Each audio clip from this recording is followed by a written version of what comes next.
আসসালামু আলাইকুম সবাইকে। আরো একটা ক্লাসে তোমাদেরকে স্বাগতম। আজকের ক্লাসে আমরা দেখব পারমাণবিক বর্ণালী। তো পারমাণবিক বর্ণালী থেকে শুরু করার আগে আমরা একটু তড়িৎচুম্বকীয় তরঙ্গ সম্পর্কে দেখব। তারপরে বিভিন্ন রকমের তড়িৎচুম্বকীয় তরঙ্গ কিভাবে আলাদা করা হয় সেইটা দেখব। এরপরে আমরা বিভিন্ন রকমের পারমাণবিক বর্ণালী সিরিজ এগুলোর সাথে পরিচিত হব। ঠিক আছে? তো আজকের ক্লাসে প্রথমে আমরা তড়িৎচুম্বকীয় তরঙ্গ, তারপরে বোর মডেল থেকে কিভাবে আমরা পারমাণবিক বর্ণালী ব্যাখ্যা করি ওইটার ইকুয়েশন ইউজ করব।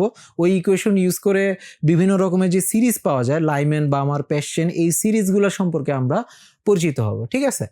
তো তড়িৎ চুম্বকীয় তরঙ্গ দিয়ে শুরু করি। ঠিক আছে? তড়িৎ চুম্বকীয় তরঙ্গ। ওকে, তো নর্মালি আমরা যে ফিজিক্যাল ওয়েভ গুলা দেখি, যেমন পানির তরঙ্গ, শব্দের তরঙ্গ, এই যে ধরনের যে ফিজিক্যাল ওয়েভগুলা থাকে, এই ওয়েভগুলার সাথে তড়িৎ চুম্বকীয় তরঙ্গ একটু আলাদা। আলাদা কেন? কারণ মনে করো পানির তরঙ্গ, শব্দ তরঙ্গ, এই সব তরঙ্গ এক জায়গা থেকে আরেক জায়গায় যখন মুভ করে তখন এদের মাধ্যমের প্রয়োজন হয়। ঠিক আছে? এদের এক জায়গা থেকে আরেক জায়গায় যাওয়ার জন্য মাধ্যমের প্রয়োজন হয়। মাধ্যমের কণাগুলার সরল ছন্দিত স্পন্দনের মাধ্যমেই এই তরঙ্গগুলা এক জায়গা থেকে আরেক জায়গায় মুভ করতে পারে। ঠিক আছে? কিন্তু তড়িৎ চুম্বকীয় তরঙ্গ নামের মধ্যে আছে তড়িৎ চুম্বকীয়, মানে দুইটা পার্ট আছে এটার। একটা হচ্ছে তড়িৎ অংশ আর একটা হচ্ছে চুম্বকীয় অংশ। ঠিক আছে? এই তড়িৎ চুম্বকীয় তরঙ্গ কোনো ধরনের মাধ্যম ছাড়াই এক জায়গা থেকে আরেক জায়গায় মুভ করতে পারে, এই জন্য এটা স্পেশাল। এবং আমরা যে আলো দেখি, ঠিক আছে, ওইটা এক প্রকারের তড়িৎ চুম্বকীয় তরঙ্গ। ওকে, তো তড়িৎ চুম্বকীয় তরঙ্গ একটা স্পেশাল তরঙ্গ, যার কোনো মাধ্যম ছাড়াই শূন্য মাধ্যমে এটা এক জায়গা থেকে আরেক জায়গায় মুভ করতে পারে। এই তড়িৎচুম্বকীয় তরঙ্গ মাধ্যম ছাড়াই এক জায়গা থেকে আরেক জায়গায় মুভ করতে পারে, এই কারণেই সূর্য থেকে পৃথিবীতে আলো আসতে পারে। ঠিক আছে? অন্যান্য ওয়েভ সাধারণত এক জায়গা থেকে আরেক জায়গায় মুভ করতে হলে এদের মাধ্যমের প্রয়োজন হয়, কিন্তু তড়িৎচুম্বকীয় তরঙ্গের মাধ্যমের প্রয়োজন হয় না। তো আমরা দেখব যে কেন এদের মাধ্যমের প্রয়োজন হচ্ছে না। হিন্ট হচ্ছে এই তড়িৎ এবং চুম্বকীয়, ঠিক আছে, তড়িৎ এবং চুম্বকীয় এই দুইটা পার্টের মধ্যে বিশেষ একটা সম্পর্ক আছে।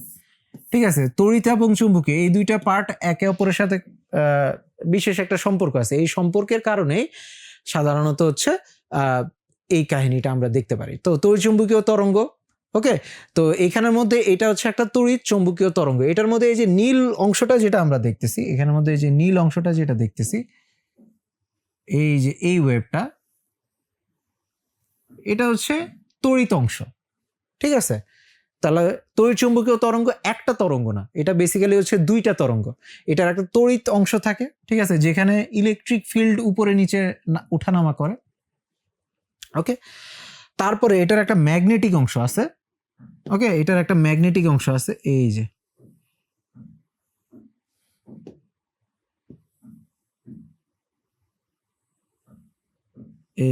ম্যাগনেটিক অংশ।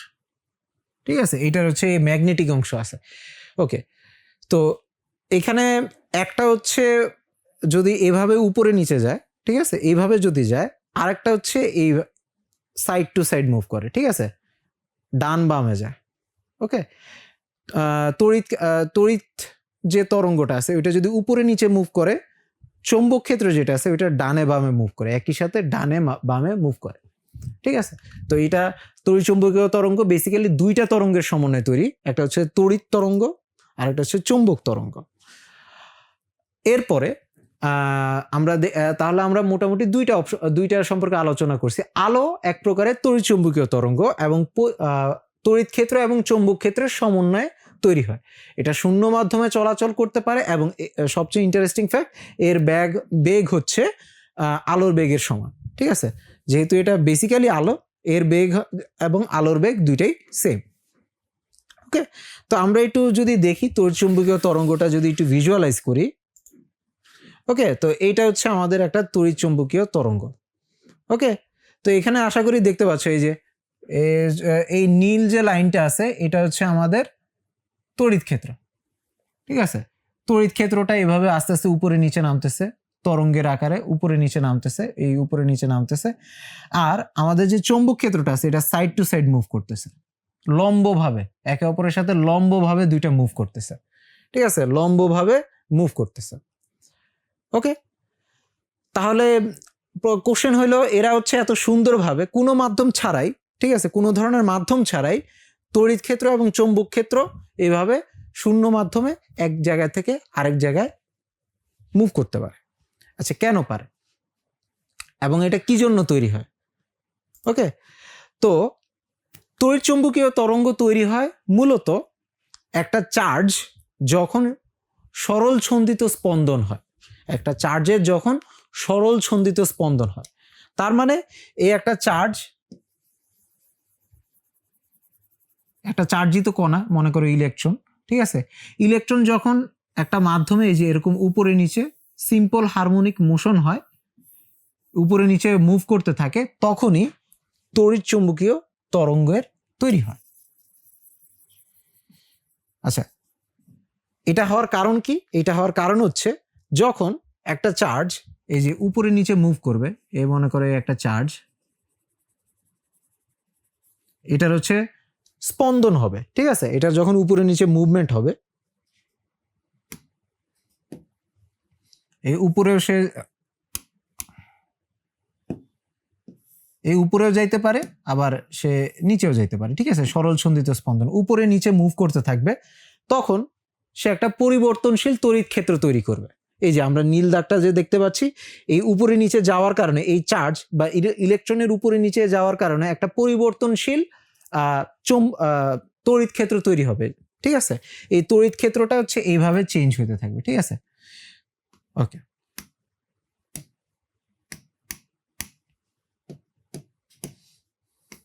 তো একটা চার্জ যখন উপরে নিচে মুভ করে তখন এই যে এভাবে উপরে নিচে একটা তড়িৎ ক্ষেত্র, পরিবর্তনশীল তড়িৎ ক্ষেত্র তৈরি হয়। আচ্ছা, এখন এইখানের মধ্যে ফ্যারাডের ল এর একটু দরকার হয়। ফ্যারাডেজ ল কি বলে? একটা পরিবর্তনশীল তড়িৎ ক্ষেত্র একটা পরিবর্তনশীল চৌম্বক ক্ষেত্র তৈরি করে, ঠিক আছে, একটা পরিবর্তনশীল তড়িৎ ক্ষেত্র পরিবর্তনশীল চৌম্বক ক্ষেত্র তৈরি করে। তাহলে এই যে উপরে নিচে তড়িৎ ক্ষেত্রটা এভাবে চেঞ্জ হচ্ছে, এটার কারণে একটা চৌম্বক ক্ষেত্র তৈরি হবে, ঠিক আছে, একটা চৌম্বক ক্ষেত্র তৈরি হবে যেটা পারপেন্ডিকুলারলি এটার সাথে পরিবর্তন হবে, ঠিক আছে, একটা চৌম্বক ক্ষেত্র এটার সাথে লম্বভাবে লম্ব তলে পরিবর্তন হইতে থাকবে। তো মেইন রিজন কি? ফ্যারাডের সূত্র। ফ্যারাডের সূত্র কি বলে? একটা পরিবর্তনশীল তড়িৎ ক্ষেত্র চৌম্বক ক্ষেত্র পরিবর্তনশীল চৌম্বক ক্ষেত্র তৈরি করে, আর একটা পরিবর্তনশীল চৌম্বক ক্ষেত্র ভাইস ভার্সা, মানে একটা পরিবর্তনশীল চৌম্বক ক্ষেত্র থেকেও একটা পরিবর্তনশীল তড়িৎ ক্ষেত্র তৈরি হয়, মানে একটা থেকে আরেকটা তৈরি হয়। তাহলে এখানে যে ইন্টারেস্টিং জিনিসটা হচ্ছে, যখন একটা চার্জ উপরে নিচে স্পন্দন হয়, চার্জে যখন উপরে নিচে স্পন্দন হচ্ছে, এখানে একটা পরিবর্তনশীল তড়িৎ ক্ষেত্র তৈরি হচ্ছে, ওই জায়গার মধ্যে একটা পরিবর্তনশীল তড়িৎ ক্ষেত্র তৈরি হচ্ছে, ঠিক আছে, ওই তড়িৎ ক্ষেত্রের কারণে একটা পরিবর্তনশীল চৌম্বক ক্ষেত্র তৈরি হচ্ছে। এখন এই পরিবর্তনশীল চৌম্বক ক্ষেত্র আবার আরেকটা পরিবর্তনশীল তড়িৎ ক্ষেত্র তৈরি করবে, ঠিক আছে, ওই পরিবর্তনশীল তড়িৎ ক্ষেত্র আবার পরিবর্তনশীল চৌম্বক ক্ষেত্র তৈরি করবে। তো দুইটা একটা আরেকটাকে ফিট করে এভাবে লম্বভাবে মুভ করতে থাকবে কোনো ধরনের মাধ্যম ছাড়াই। কিভাবে যাচ্ছে? তড়িৎ ক্ষেত্র চৌম্বক ক্ষেত্রকে নিয়ে যাচ্ছে, চৌম্বক ক্ষেত্র তড়িৎ ক্ষেত্রকে নিয়ে যাচ্ছে, দুইটা লক হয়ে দুইজনে একসাথে করে হেঁটে হেঁটে যাচ্ছে, ঠিক আছে, একটা ছাড়া আরেকটা মুভ করতে পারে না। তড়িৎ এবং চৌম্বক ক্ষেত্র একই সাথে থাকার কারণে দুইটার মধ্যে একটা আরেকটাকে তোমার টেনে নিয়ে যাচ্ছে আর কি, মাধ্যম ছাড়া, ঠিক আছে। তো এটা কিসের জন্য হচ্ছে? তড়িৎ এবং চৌম্বক ক্ষেত্রে এই বিশেষ সম্পর্কের কারণে হচ্ছে।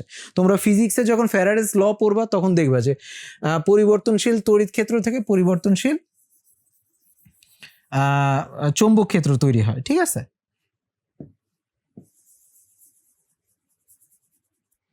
ওকে, তাহলে এটা আমরা দেখলাম। আচ্ছা, এটা যদি একটু ভিজুয়ালাইজ করতে হয় তাহলে আমাদের একটু এইভাবে দেখতে হবে। মনে করো এটা হচ্ছে একটা চার্জ, ঠিক আছে, এই চার্জের তোমার হচ্ছে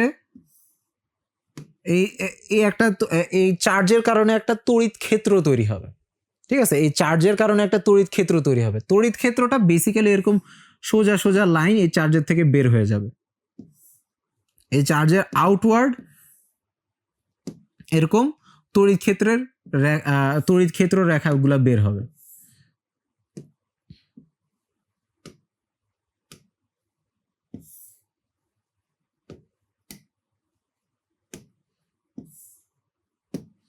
ঠিক আছে, ওকে। তো এরকম বের হয়ে যাবে। তো যখনই এই চার্জটা যখন এরকম একটা পজিশনে না গিয়ে তার সাথে হচ্ছে সে হচ্ছে উপরে নিচে মুভ করতে থাকবে, ঠিক আছে, এরকম উপরে নিচে আপ অ্যান্ড ডাউন মোশন হবে, তখন তার সাথে এই যে তড়িৎ ক্ষেত্রটা আছে না, তড়িৎ ক্ষেত্রের লাইনগুলো এগুলো হচ্ছে এরকম তরঙ্গ আকারে তরঙ্গ তৈরি করবে। ওইটা হচ্ছে তড়িৎ তরঙ্গ। ঠিক আছে, তড়িৎ তরঙ্গ তৈরি হবে। তড়িৎ তরঙ্গ থেকে চৌম্বকীয় তরঙ্গ এবং দুইটা মিলে তড়িৎ চুম্বকীয় তরঙ্গ তৈরি হয়, আশেপাশে ছড়াতে থাকবে। এটাকে যদি আমরা ইজিলি একটু ভিজুয়ালাইজ করতে চাই তাহলে দেখো এই যে এইখানের মধ্যে আমি একটা সোজা লাইন রাখলাম আর কি। তো এইখানের মধ্যে দেখো, এখানের মধ্যে মনে করো একটা চার্জ আছে, এই যে এখানে একটা চার্জ আছে, চার্জ, তারপরে এইটার চারপাশে তোমার হচ্ছে এই যে লাইনগুলা, এই মাদুরের মতো যে লাইন মানে দেখতেছে, এগুলা হচ্ছে মনে করো ইয়ার লাইন, কি বলে, তড়িৎ ক্ষেত্রের লাইন। ঠিক আছে, তো আমি এটাকে একটু দেখাই। আচ্ছা, এই কালারটা ভালো না।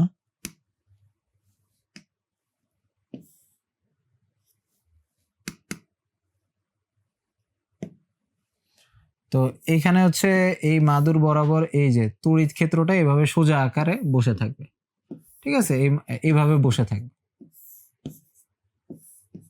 ওকে, এভাবে বসে থাকবে।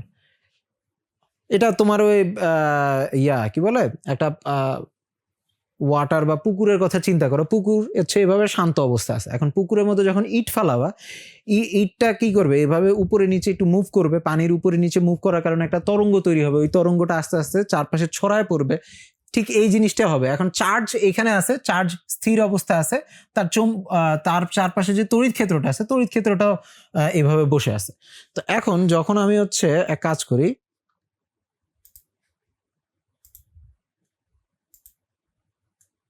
এটা দেখতে একটু অসুবিধা হবে। ওকে, দেখো এই মোশনটা দেখো। এখন এইখানের মধ্যে আমি কি করতেছি, এইখানের মধ্যে দেখো এই যে সেন্টারের মধ্যে যে চার্জটা আছে, এই চার্জটা উপরে নিচে মুভ করতেছে। এই যে এখানে উপরে নিচে মুভ করার কারণে তার চারপাশে যে তড়িৎ ক্ষেত্রর লাইনগুলো আছে ওইগুলো কি হচ্ছে, এভাবে তরঙ্গ আকারে চারপাশে ছড়ায় পড়তেছে। ঠিক আছে, ব্যাপারটা বুঝে গেছে? চার্জের এই সরল ছন্দিত স্পন্দনের কারণে তার চারপাশে যে তড়িৎ ক্ষেত্রের রেখাগুলো আছে, এই তড়িৎ ক্ষেত্রের রেখাগুলাও এভাবে চারপাশে ছড়ায় পড়তেছে। তো তড়িৎ ক্ষেত্র যদি ছড়ায় পড়ে, তার সাথে কি থাকবে, একটা চৌম্বক ক্ষেত্র থাকবে। তো ওইভাবে তড়িৎ চৌম্বক ক্ষেত্র একে অপরকে সাথে নিয়ে আস্তে আস্তে চারপাশে এইভাবে মুভ করে চলতে থাকবে। ঠিক আছে, তো মূলত কিসের কারণে তৈরি হচ্ছে, মূলত এই যে একটা চার্জের এই যে মাঝখানে দেখো, মাঝখানে এই চার্জের সরল ছন্দিত স্পন্দনের কারণেই এই তড়িৎ চৌম্বকীয় তরঙ্গ এই চারপাশে এভাবে ছড়ায় পড়বে। ঠিক আছে, তো এটা হচ্ছে একটা ভালো একটা ভিজুয়ালাইজেশন যে আচ্ছা ঠিক আছে, চার্জের এই স্পন্দনের কারণে হচ্ছে তোমার তড়িৎচুম্বকীয় তরঙ্গটা তৈরি হয়। ওকে, আশা করি আমরা বুঝতে পারছি। তো ওকে, তো ইলেকট্রোম্যাগনেটিক ওয়েভ কি জন্য তৈরি হয় এটা আমাদের মোটামুটি বুঝা হয়ে গেল। একটা চার্জ যখন সরল ছন্দিত স্পন্দন হবে তখন সে একটা ইলেকট্রোম্যাগনেটিক ওয়েভ তৈরি করবে। ঠিক আছে, আচ্ছা, তো এখানের মধ্যে একটা চার্জ যখন সরল ছন্দিত স্পন্দন হয় তার কিন্তু একটা ত্বরণ হচ্ছে। ঠিক আছে, সে হচ্ছে আস্তে আস্তে প্রথমে তার বেগ বাড়তে থাকে, তারপর আবার কমতে থাকে, বাড়তে থাকে, কমতে থাকে। তার মানে একটা তার অ্যাক্সিলারেশন হচ্ছে। স্পন্দন মানে একটা অ্যাক্সিলারেশন আছে বা একটা ত্বরণ আছে। আর ওই ত্বরণ থাকলে এইভাবে, এই যে এই ত্বরণ থাকলে এইভাবে সে শক্তিটা বা তড়িৎচুম্বকীয় তরঙ্গের মাধ্যমে চারপাশে ছড়ায় দিতে থাকে। ঠিক আছে, তড়িৎচুম্বকীয় তরঙ্গের মাধ্যমে একটা স্থির চার্জে, একটা চার্জ যখন হচ্ছে উপরে নিচে সরল ছন্দিত স্পন্দন হবে, এইভাবে তরঙ্গের মাধ্যমে চারপাশে এটা ছড়ায় পড়তে থাকবে। ওকে, এজন্যই ওই ম্যাক্সওয়েলের তত্ত্ব, এটা কোত্থেকে আসে, এটা মেইনলি আসে হচ্ছে ম্যাক্সওয়েলের তত্ত্ব থেকে। ঠিক আছে, এটা আসে কোত্থেকে, ম্যাক্সওয়েলের তত্ত্ব থেকে। ম্যাক্সওয়েলের তত্ত্ব থেকে এই জন্যই বলা হয়েছিল যে যখন একটা চার্জের ত্বরণ হবে তখন সে অনবরত কি করবে, তড়িৎচুম্বকীয় তরঙ্গ বিকিরণ করবে। ঠিক আছে, তড়িৎচুম্বকীয় তরঙ্গ বিকিরণ করবে, এবং ওইটাই হচ্ছে ওই রাদারফোর্ডের মডেলে তোমাদের যদি মনে থাকে, ওই কারণে হচ্ছে অ্যাকচুয়ালি রাদারফোর্ডের মডেলটা টিকে নেয়, কারণ যখন একটা বৃত্তাকার পথে ঘোরা আর স্পন্দন করা দুইটা প্রায় সিমিলার মোশন, ঠিক আছে, দুইটাই সরল ছন্দিত স্পন্দন, ঠিক আছে, দুইটাই স্পন্দন মোশন। বৃত্তাকার পথে ঘোরাও যে কথা, এভাবে উপরে নিচে যাওয়াটাও একই কথা। তো দুই অবস্থাতেই ইলেকট্রনের তোমার কি করার কথা, শক্তি বিকিরণ করার কথা, ঠিক আছে। তো আমরা এটা মোটামুটি একটা ভিজুয়ালাইজেশন দেখলাম, ওকে, আশা করি তোমরা বুঝতে পারছো। তো এখন আমরা এই তড়িৎচুম্বকীয় তরঙ্গ নিয়ে যখন আলোচনা করতেছি, এর কি আছে, এর একটা তরঙ্গের একটা কি আছে, ল্যামডা আছে, তরঙ্গ দৈর্ঘ্য আছে, তরঙ্গের কি আছে, একটা কম্পাঙ্ক আছে, ঠিক আছে, তরঙ্গের একটা তরঙ্গ দৈর্ঘ্য আছে,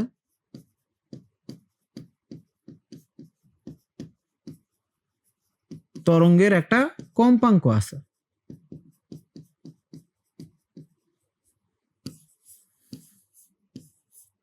ঠিক আছে, তরঙ্গের একটা তরঙ্গ দৈর্ঘ্য আছে, তরঙ্গের একটা কম্পাঙ্ক আছে। তো এই তরঙ্গ আমরা জানি, তোমরা এটা আশা করি জানো, তরঙ্গের যে বেগটা আছে, বেগ সমান কত, F into lambda, F lambda. আর যে কোনো তড়িৎচুম্বকীয় তরঙ্গের বেগ কত হয়, আলোর বেগের সমান হয়। তাহলে তড়িৎচুম্বকীয় তরঙ্গের জন্য C equal to F lambda, C equal to F lambda, ঠিক আছে। তো এখন তো এখানের মধ্যে এই তড়িৎচুম্বকীয় তরঙ্গের বেগটা তো কনস্ট্যান্ট, ঠিক আছে, তড়িৎচুম্বকীয় তরঙ্গের বেগ কিন্তু ধ্রুবক, আলোর বেগের সমান। শূন্য মাধ্যমে আলোর বেগ আর তড়িৎচুম্বকীয় তোমার তরঙ্গের বেগ সমান। তো যদি বেগ ধ্রুবক হয়, তাহলে এই এফ আর ল্যামডা পরস্পরের ব্যস্তানুপাতিক, মানে একটা যদি বৃদ্ধি পায় আরেকটা হ্রাস পাবে, একটা বৃদ্ধি পাইলে আরেকটা হ্রাস পাবে, ঠিক আছে। যদি ফ্রিকোয়েন্সি বৃদ্ধি পায় তাহলে ল্যামডা হ্রাস পাবে, যদি কম্পাঙ্ক বৃদ্ধি পায় তাহলে তরঙ্গ দৈর্ঘ্য হ্রাস পাবে। কম্পাঙ্ক বৃদ্ধি পাওয়া মানে হচ্ছে মূলত শক্তি বৃদ্ধি পাওয়া, শক্তি বৃদ্ধি পাওয়া। কেন? কারণ হচ্ছে আমরা শিখছি হচ্ছে ই ইকুয়াল টু কত, এইচ এফ। তাহলে কম্পাঙ্কের সাথে কার সম্পর্ক, শক্তির সম্পর্ক। কম্পাঙ্ক যদি বেশি হয় তাহলে শক্তিও বেশি হবে। তাহলে তড়িৎচুম্বকীয় তরঙ্গের বেশি শক্তি বিশিষ্ট যে তড়িৎচুম্বকীয় তরঙ্গ আছে তাদের কম্পাঙ্কটা বেশি হয়, ঠিক আছে। আর কম যে যারা আছে তাদের কম্পাঙ্কটা কম হয়। তো এইখানের মধ্যে দেখো আস্তে আস্তে কম্পাঙ্কটা বৃদ্ধি করা হচ্ছে, ঠিক আছে। এই যে আস্তে আস্তে কম্পাঙ্কটা, এই যে চুম্বকীয় তরঙ্গের কম্পাঙ্ক আমরা 3000 থেকে শুরু করে আস্তে আস্তে 3 × 10⁻19 মানে কয়েক গুণ বড় একটা তরঙ্গ দৈর্ঘ্যের জন্য দেখছি। তো এক একটা রেঞ্জের তড়িৎচুম্বকীয় তরঙ্গের শক্তি এক এক রকম, তাই না। যখন কম্পাঙ্কটা কম থাকে, ঠিক আছে, কম্পাঙ্কটা যখন কম থাকে তখন হচ্ছে শক্তি কম থাকে, আর যখন কম্পাঙ্কটা অনেক বেশি হয়ে যায় তখন শক্তিটা কি হয়ে যায়, অনেক বেশি। তো এইখানের মধ্যে আমরা যদি দেখি, এই যে 3000 থেকে 3 × 10⁻11 পর্যন্ত এই রেঞ্জটা হচ্ছে অ্যাকচুয়ালি এই রেঞ্জের শক্তিটা খুবই কম থাকে, ঠিক আছে। এটা আমাদের জন্য এই খুবই মনে করো অত একটা ডেঞ্জারাস না, এই রেঞ্জের মধ্যে শক্তিটা কম থাকে, ঠিক আছে, এই রেঞ্জের মধ্যে। এই রেঞ্জের মধ্যে যে ওয়েভটা পাওয়া যায় 3000 থেকে 3 × 10⁻11 পর্যন্ত, এই রেঞ্জের মধ্যে এটাকে বলা হয় রেডিও ওয়েভ, বেতার তরঙ্গ। এই রেঞ্জের মধ্যে আমরা ইউজ করি কি, বেতার তরঙ্গ, ঠিক আছে, রেডিও ওয়েভ 3 × 10⁻3 থেকে 11 পর্যন্ত, ঠিক আছে। তো এটা হচ্ছে বেতার তরঙ্গ। তো এখন এখানে এটা তো হচ্ছে আমরা বেসিক্যালি এখানের মধ্যে হার্টজ মানে ফ্রিকোয়েন্সি দেখতেছি, এখানের মধ্যে আমরা কি দেখতেছি, ফ্রিকোয়েন্সি, ঠিক আছে, ফ্রিকোয়েন্সি দেখতেছি।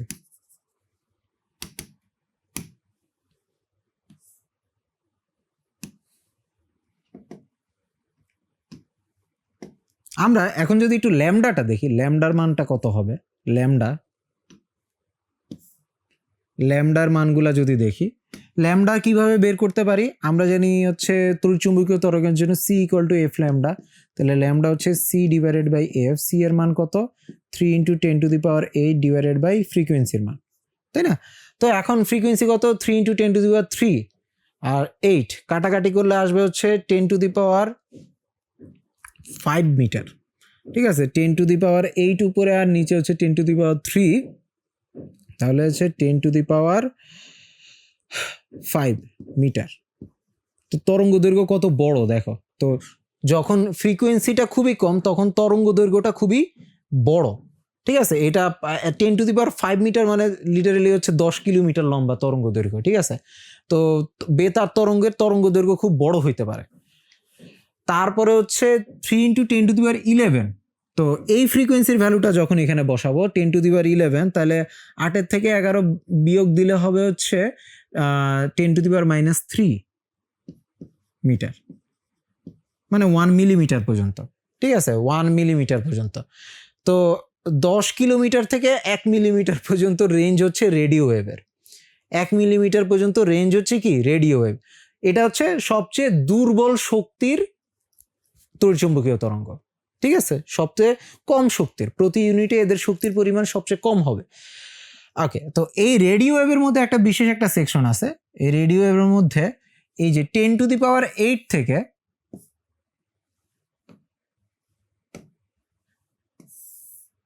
10⁸ থেকে 10⁻11 পর্যন্ত এইটুকু অংশকে মাইক্রোওয়েভ বলা হয়। মাইক্রোওয়েভ, ঠিক আছে।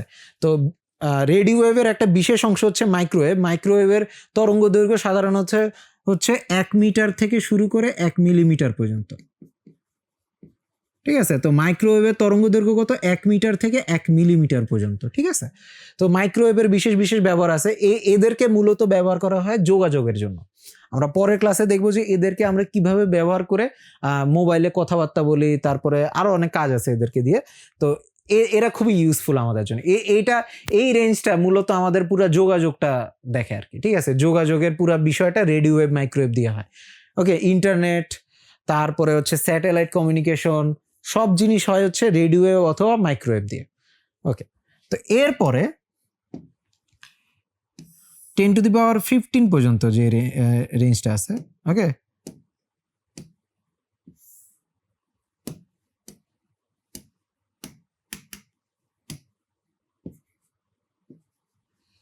এইখান থেকে এই পর্যন্ত 10⁻11 থেকে 10⁻14, 14 মানে হচ্ছে এইখানের মধ্যে 10⁻⁻6 মিটার, 10⁻⁻6 মিটার।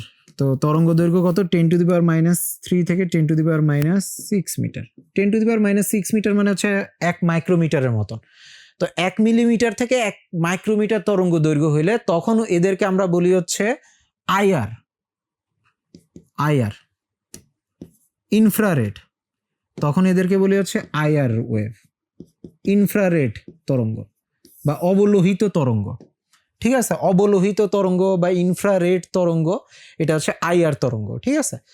তো যত আইআর তরঙ্গের ব্যাপারটা হচ্ছে যত তুমি আমি যত জীবিত বস্তু আছে, জীবিত প্রাণী আছে, উদ্ভিদ আছে, প্রাণী মূলত সবাই হচ্ছে আমরা যে খাওয়া দাওয়া করি, ঠিক আছে, খাওয়া দাওয়া করার পরে আমাদের শরীরের মধ্যে কি হচ্ছে, বিভিন্ন বিক্রিয়া হচ্ছে, প্রসেস চলতেছে। এই প্রসেসের মধ্যে এনার্জি তৈরি হচ্ছে। এই এনার্জিটা আমাদের বডি থেকে অবলোহিত রশ্মির মাধ্যমে বিকিরিত হয়, ঠিক আছে। অবলোহিত রশ্মির মাধ্যমে বিকিরিত হয়, তার মানে আমাদের সবার বডি থেকে আইআর রশ্মি বিকিরিত হচ্ছে। এজন্য দৃশ্যমান আলোক রশ্মি ছাড়াও আমরা আইআর ইনফ্রারেড ক্যামেরা দিয়েও হচ্ছে অন্ধকারের মধ্যে যে কোনো জীবিত বস্তুকে আমরা দেখতে পারি, কারণ জীবিত বস্তুর থেকে আইআর রশ্মি বিকিরিত হয়। ওই আইআর রশ্মিগুলা যদি আমরা ডিটেক্ট করতে পারি, যে কোনো জীবিত বস্তুকে আমরা অন্ধকারেও দেখতে পাই, ঠিক আছে। তোমরা ন্যাশনাল জিওগ্রাফিকে দেখবা যে অন্ধকারের মধ্যে অনেক প্রাণী যে মুভ করতেছে, আস্তে আস্তে হাইটা যাচ্ছে, লাল লাল এরকম দেখা যাচ্ছে, ওইটা হচ্ছে আইআর রশ্মির মাধ্যমে করা হয়। ওকে, তো আইআর ওয়েভের মেডিকেল অনেক ইউজ আছে। ওকে, মেডিকেল অনেক ইউজ আছে, তবে এটা জেনে রাখো যে আমাদের জীবিত বস্তুর থেকে সাধারণত আইআর রশ্মি বের হয়।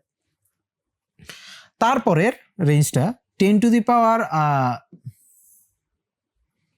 ঠিক আছে। তারপরে হচ্ছে এই রেঞ্জটা,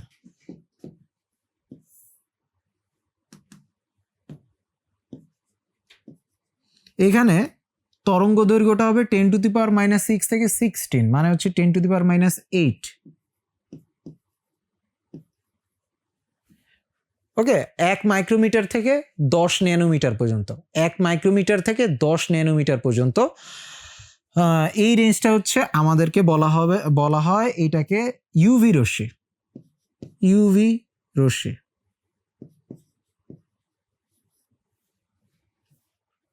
ঠিক আছে, ইউভি রশ্মি, ইউভি রে, ঠিক আছে। আল্ট্রাভায়োলেট, ওকে, আল্ট্রাভায়োলেট রশ্মি 10⁻⁻6 থেকে 10⁻⁸ পর্যন্ত।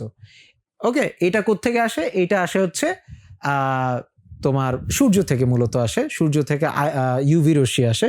এবং দেখো এই আইআর রশ্মি পর্যন্ত হচ্ছে আমাদের বডির জন্য মানে কোনো নেগেটিভ ইফেক্ট নাই। ইউভিতে চলে গেলে এনাফ পরিমাণ ইউভিতে এনার্জি আছে যে আমাদের মনে করো ত্বকের ক্ষতি করতে পারে, এনাফ পরিমাণ এনার্জি এখানে ইউভিতে চলে আসে। তো ইউভি রশ্মি থেকে ডেঞ্জার জোনটা শুরু হয়ে যায়, ঠিক আছে। ইউভি রশ্মিতে ফ্রিকোয়েন্সিটা এতই বেশি থাকে এবং এর সাথে রিলেটেড শক্তিটাও এত বেশি থাকে যে এটা এখন ডেঞ্জার জোনে চলে গেছে, ঠিক আছে। ওকে, ইউভির আগ পর্যন্ত মোটামুটি এই সবগুলো হচ্ছে সেফ, এরা জাস্ট হিট তৈরি করে, তবে এরা আয়োনাইজিং রেডিয়েশন করতে পারে না। আয়োনাইজিং রেডিয়েশন মানে হচ্ছে তোমার বডিতে যে ইলেকট্রনগুলো আছে ওই ইলেকট্রনগুলা ইউভি রশ্মি শোষণ করে এরা হচ্ছে বের হয়ে চলে যেতে পারে। যদি ইউভি রশ্মি শোষণ করে এরা বের হয়ে চলে যায় তাহলে তোমার বডির যে ডিএনএ ড্যামেজ হয়ে যাবে, ঠিক আছে, ডিএনএ ড্যামেজ তৈরি হয়ে যায়। তো ডিএনএ ড্যামেজ তৈরি হয়ে গেলে ওইখান থেকে তোমার হচ্ছে তোমার বিভিন্ন রকমের ক্যান্সার সেল বা ওই টাইপের সমস্যা তৈরি হওয়া শুরু করে, ঠিক আছে। তো আয়োনাইজিং রেডিয়েশন, আয়োনাইজিং মানে কি? ইলেকট্রনকে বের করে ফেলার মতন শক্তি থাকে ইউভি রশ্মির, এই জন্য ইউভি রশ্মি থেকে স্কিন ক্যান্সার হইতে পারে, ঠিক আছে। এর আগের যে রেডিয়েশনগুলো আছে এই আগের রেডিয়েশনগুলো থেকে তোমার এরকম আয়োনাইজিং রেডিয়েশন হয় না। এই ধরনের এই রেডিয়েশনে সাধারণত একটা জায়গায় গরম হয়, জাস্ট হিটটা ট্রান্সফার হয়, তবে আয়োনাইজেশন হয় না, ঠিক আছে। ওকে, তারপরে আসলো 10⁻⁹ পর্যন্ত।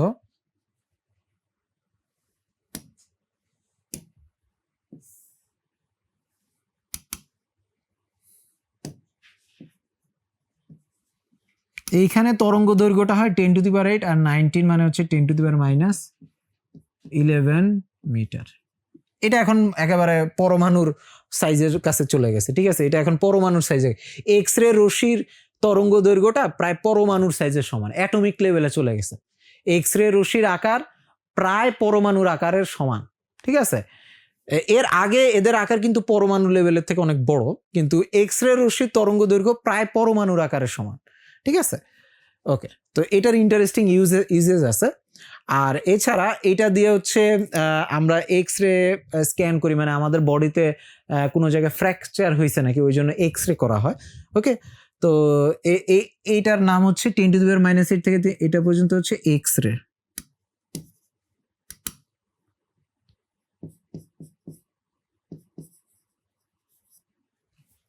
ঠিক আছে, তোমরা হয়তো নামের একটা প্যাটার্ন দেখতেছো, এখানে radio wave, microwave, IR wave, UV, এখন রে, এক্স রে, তারপরে হচ্ছে এক্স রে থেকে যে বড় তরঙ্গগুলো আছে এদেরকে বলা হয় হচ্ছে গামা রশ্মি, ঠিক আছে, এদেরকে বলা হয় হচ্ছে গামা রশ্মি। 10⁻⁻11 থেকে যখন বড় হয়ে যায় তখন এদেরকে বলা হয় হচ্ছে গামা রশ্মি, ঠিক আছে, এদেরকে বলা হয় হচ্ছে গামা রশ্মি, গামা রে। এই গামা রশ্মিটা সাধারণত নিউক্লিয়াসের ভাঙনের কারণে তৈরি হয়, রেডিও অ্যাক্টিভ যে মৌলগুলো আছে তাদের থেকে তৈরি হয়, সবার থেকে না, কয়েকটা রেডিও অ্যাক্টিভ রিঅ্যাকশন বা ভাঙনের কারণে গামা রশ্মি তৈরি হয়, ঠিক আছে। এটা হচ্ছে সবচেয়ে ডেঞ্জারাস টাইপের ইলেকট্রোম্যাগনেটিক ওয়েভ, ঠিক আছে। এটার মধ্যে থাকলে তোমার হচ্ছে বডি একেবারে ডিকে করা শুরু করবে, ভাঙা শুরু করবে, একেবারে ডিএনএ লেভেলের ড্যামেজ শুরু হয়ে যাবে, ঠিক আছে। তো এটা হচ্ছে সবচেয়ে ডেঞ্জারাস তোমার তড়িৎচুম্বকীয় তরঙ্গ। তাহলে সবচেয়ে সেফ হচ্ছে রেডিও ওয়েভ আর সবচেয়ে ডেঞ্জারাস হচ্ছে গামা ওয়েভ। আচ্ছা, এখানের মধ্যে একটা তরঙ্গ আমরা মিস করে গেছি, সেই তরঙ্গটা হচ্ছে ভিজিবল লাইট। আমরা যে তরঙ্গটা দেখতে পারি ওইটা কোথায়? আচ্ছা, ওইটা আছে, ওইটা খুবই ছোট রেঞ্জে আছে, ঠিক আছে, ওইটার রেঞ্জটা খুবই ছোট। ওইটার রেঞ্জটা হচ্ছে এই যে এইখানের মধ্যে আইআর রশ্মির একেবারে শেষের দিকে, এই যে এইখানে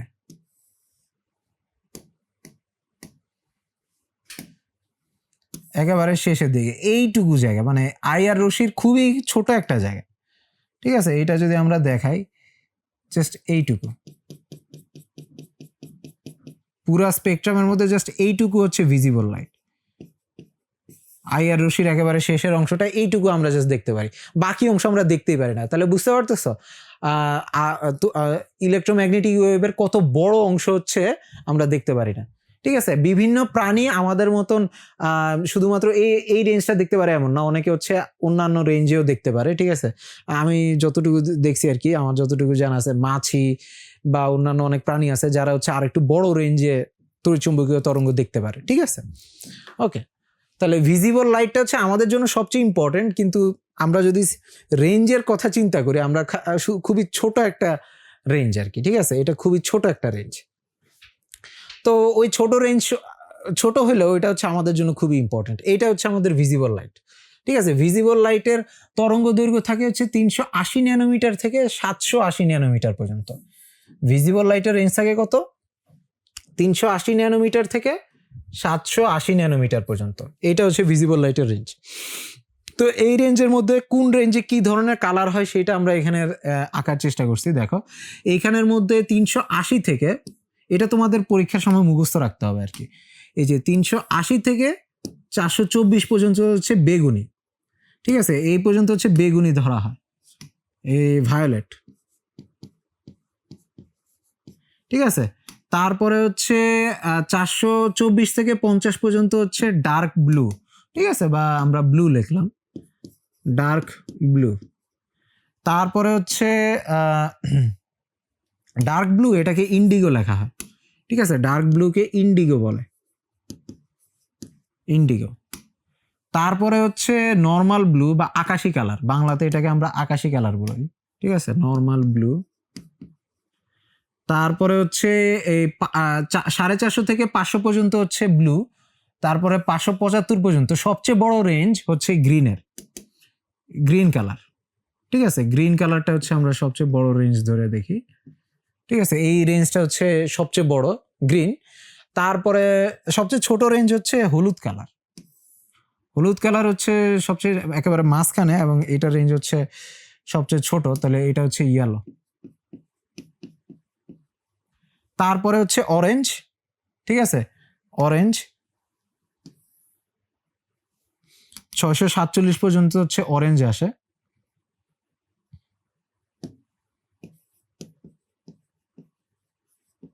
এবং অরেঞ্জের পরে বাকি অংশটা হচ্ছে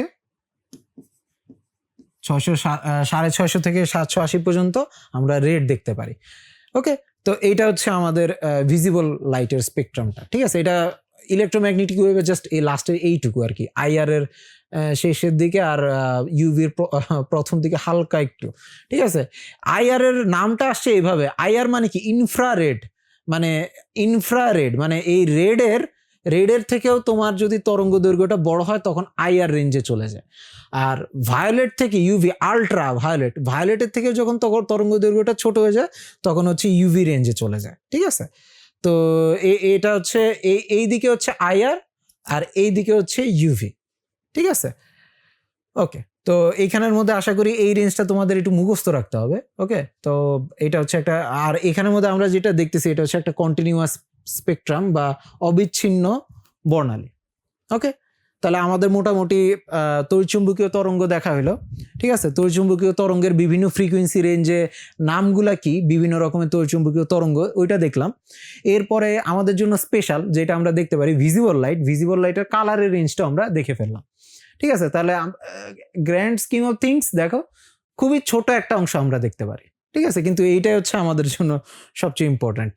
তো এরপরে আমরা হচ্ছে দেখব পারমাণবিক বর্ণালী এবং বোর মডেল। ওকে, বোর মডেল থেকে কিভাবে আমরা পারমাণবিক বর্ণালীর ব্যাখ্যা ট্যাখ্যা দেই সেটা আমরা এখন একটু দেখব। ওকে, তাহলে আমরা বোর মডেল থেকে পারমাণবিক বর্ণালীটা একটু দেখি কিভাবে আসে। আচ্ছা, এখানের মধ্যে কয়েকটা দাগ দিছি, একটু পরে বুঝতে পারবা। তোমাদের যদি মনে থাকে, বোর মডেল থেকে কোনো একটা শক্তি স্তরের হাইড্রোজেনের মনে করো যে কক্ষপথগুলো আছে, এই কক্ষপথগুলোর শক্তি আমরা বের করতে পারি। এখানে মনে করো যে এই n ইকুয়াল টু 1 1 নাম্বার শক্তি স্তর, n ইকুয়াল টু 2 2 নাম্বার শক্তি স্তর, n ইকুয়াল টু 3 3 নাম্বার শক্তি স্তর, n equal two 4 4 number, n equal two 5 5 number, n equal two 6 6 number.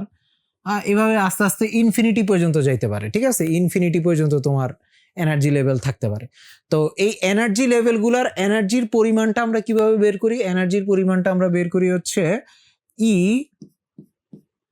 n equal to minus 13.6 divided by n square EV, এত electron volt. এই হিসেবে আমরা শক্তিগুলা বের করতে পারি। তো আমরা যদি প্রথম কক্ষপথে শক্তি বের করতে চাই তাহলে এখানে আমরা n এর মান 1 বসাবো, যদি দ্বিতীয়তে বের করতে চাই 2 বসাবো। তাহলে এইভাবে আমরা এখানে এনার্জি লেভেলগুলো বের করতে পারি। যদি প্রথম কক্ষপথের এনার্জি লেভেল, এনার্জির মান বের করতে চাই সেটা হবে কত? এখানে 1 বসাইলে -13.6 ইলেকট্রন ভোল্ট, -13.6 ইলেকট্রন ভোল্ট। তারপরে E2, ঠিক আছে, এখানে যদি 2 বসা তাহলে কত আসবে? -13.6 বাই 4 ইলেকট্রন ভোল্ট। তারপর আমরা যদি 3 বসাই -13.6 বাই 9 ইলেকট্রন ভোল্ট। যদি 4 বসাই -13.6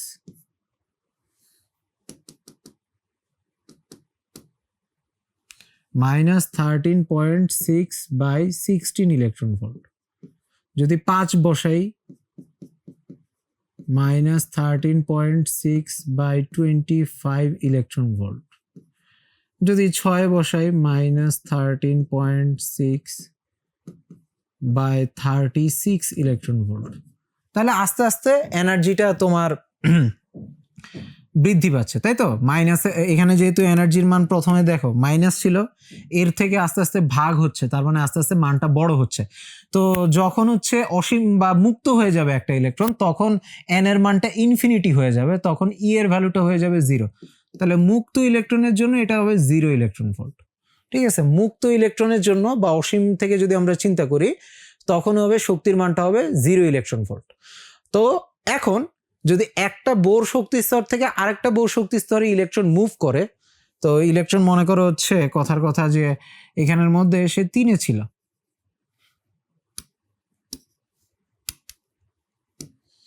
সে এখানের মধ্যে 3 নাম্বার শক্তি স্তরে ছিল। ওকে, এই 3 নাম্বার শক্তি স্তরে তার এনার্জির ভ্যালু ছিল হচ্ছে এত। ওকে, ওইখান থেকে সে শক্তি বিকিরণ করে সে যদি নিচের শক্তি স্তরে চলে আসে, সে যদি নিচের শক্তি স্তরে চলে আসে,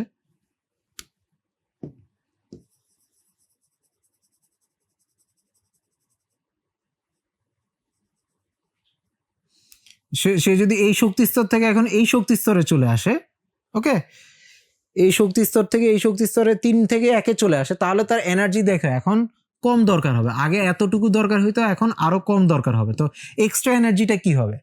সে বিকিরণ করে দিবে। ওই বিকিরণটা, বিকিরিত তরঙ্গটাই আমরা বর্ণালীতে দেখতে পারবো। ঠিক আছে, বিকিরিত তরঙ্গটাই আমরা পরে বর্ণালীতে দেখতে পারবো। তো এইভাবে মনে করা হচ্ছে বিকিরিত তরঙ্গ দৈর্ঘ্য ডেল্টা ই, মানে বিকিরিত যে ফোটনটা বিকিরণ হবে তার যে শক্তিটা হবে, ঠিক আছে, ওইটা হচ্ছে ডেল্টা ই।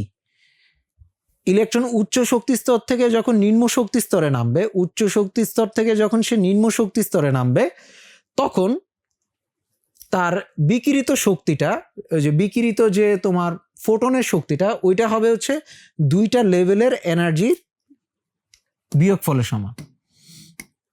তো এখানের মধ্যে ই ফাইনাল মাইনাস ই ইনিশিয়াল,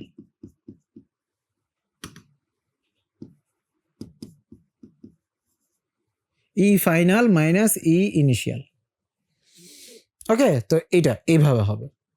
এরপরে ই ফাইনাল মানে হচ্ছে আমরা এটাকে এইভাবে লিখতে পারি মাইনাস, আচ্ছা এখানে ইলেকট্রন ভোল্ট দিয়ে না লিখে আমরা জুল দিয়ে লিখি, -2.1 18, আচ্ছা ইলেকট্রন ভোল্ট দিয়ে না লিখে আমরা যদি জুল দিয়ে লিখতে চাই তাহলে আমাদের 2.188 into 10 to the power minus 18 divided by n square electron না জুল।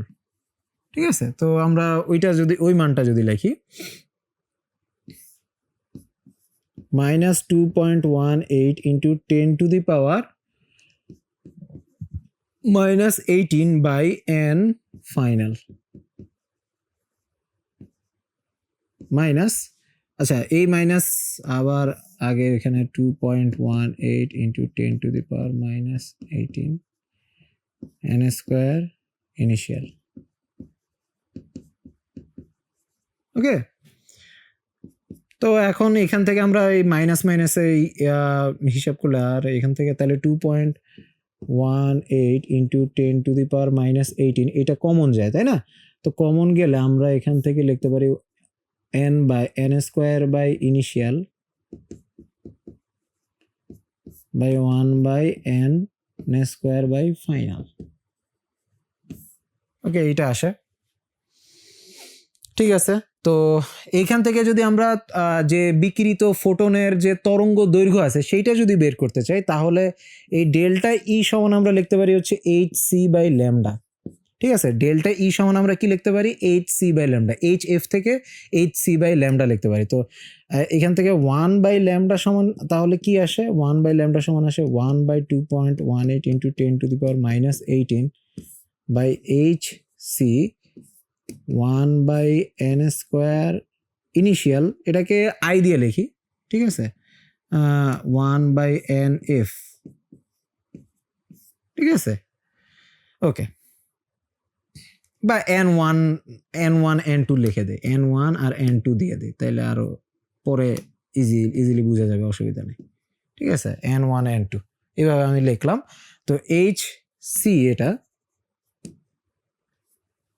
এইচ সি, তো এটা পুরাটা একটা কনস্ট্যান্ট ভ্যালু। তো এই কনস্ট্যান্ট ভ্যালুটার মান কত এটা যদি আমরা বের করতে চাই 2.18 into 10 to the power minus 18 divided by 6.626 into 10 to the power minus 30 to the power 8।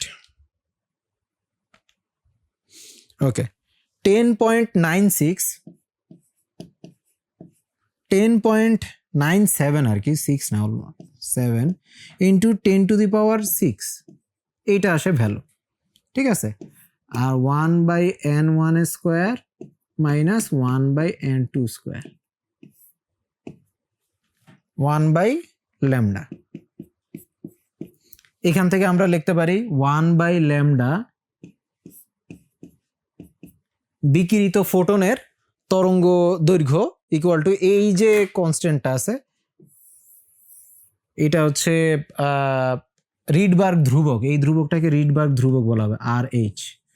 ঠিক আছে, রিডবার্গ ধ্রুবক কত 10.97 into 10 to the power 6 per metre, 1 by n1 square 1 by n2 square per metre.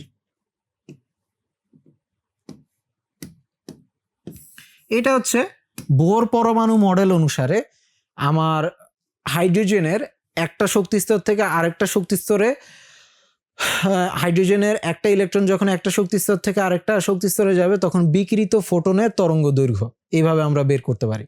ঠিক আছে, তো ভিন্ন ভিন্ন শক্তিস্তরের ট্রানজিশনের জন্য ভিন্ন ভিন্ন বিচ্ছিন্ন বর্ণালী আমাদের তৈরি হবে। ঠিক আছে, তো এইখানের মধ্যে দেখো এখানে তো আমি দেখালাম যে 3 থেকে 1 আসলো। ওকে, এখানে বিকিরিত তরঙ্গ দৈর্ঘ্য আমরা এখানে বের করতে পারি। ওকে, তো এইভাবে আমরা কয়েকটা সিরিজ নির্ধারণ করতে পারি। ঠিক আছে, বিকিরিত বর্ণালীর কয়েকটা সিরিজ আমরা ঠিক করতে পারি। ওকে, যদি দেখো ট্রানজিশনটা সব উচ্চ শক্তি স্তর থেকে ইলেকট্রনগুলো যদি 1 নম্বর শক্তি স্তরে নামে, এই উপরের শক্তি স্তরগুলো থেকে ইলেকট্রনগুলো যদি 1 নম্বর শক্তি স্তরে নামে,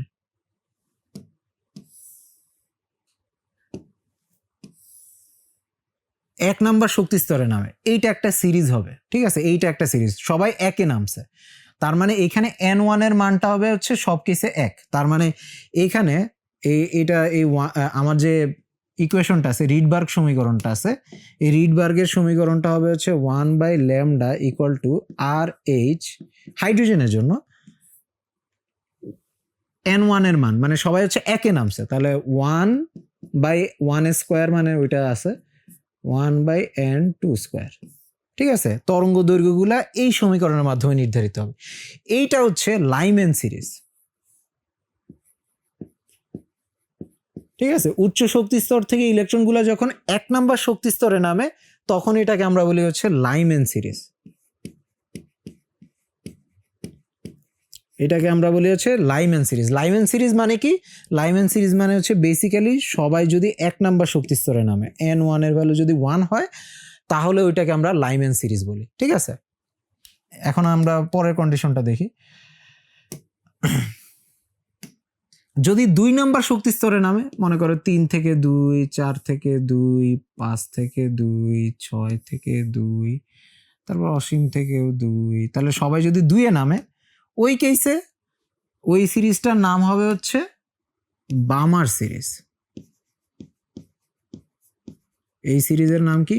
বামার সিরিজ। ঠিক আছে, বামার সিরিজ। এবং এই কেসে ইকুয়েশনটা দেখতে হবে হচ্ছে 1/λ ইকুয়াল টু RH।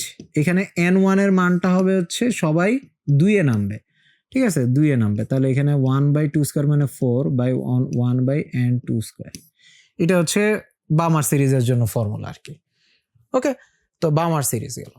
এরপরে সবাই যদি 2 এ না নেমে 3 এ নামে, 3 নাম্বার শক্তি স্তরে নামার কারণে যে এনার্জি লেভেলটা পাওয়া যাবে, ঠিক আছে, এটা হচ্ছে আমরা একটু মার্কিং করে নেই তাহলে একটু সুবিধা হয়।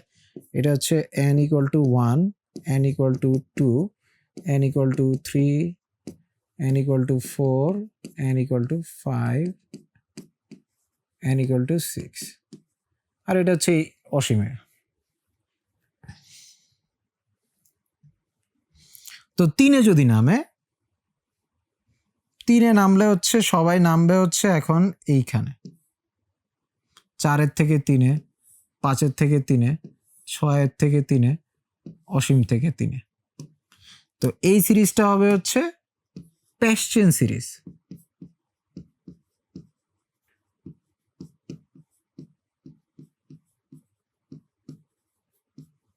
প্যাসচেন সিরিজ, এইখানে n1 এর ভ্যালু হচ্ছে 3।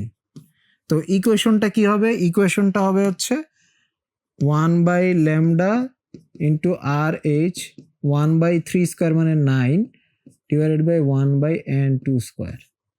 এটা হচ্ছে প্যাসচেন সিরিজের জন্য। লাইম্যান, বামার, প্যাসচেন, তারপরের গুলো আরো আছে। তারপরে হচ্ছে যদি 4 এ নামে, ঠিক আছে, 4 নাম্বার শক্তি স্তরে নামে,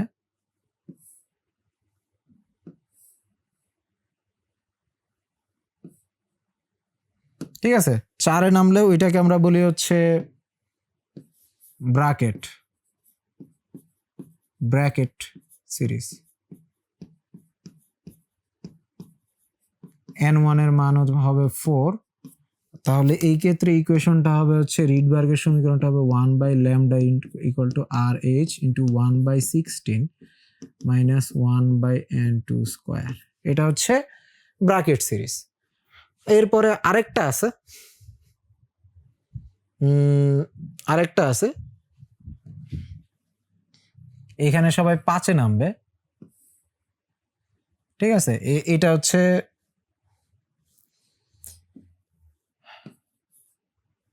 ফান্ড সিরিজ বা ফুন্ড,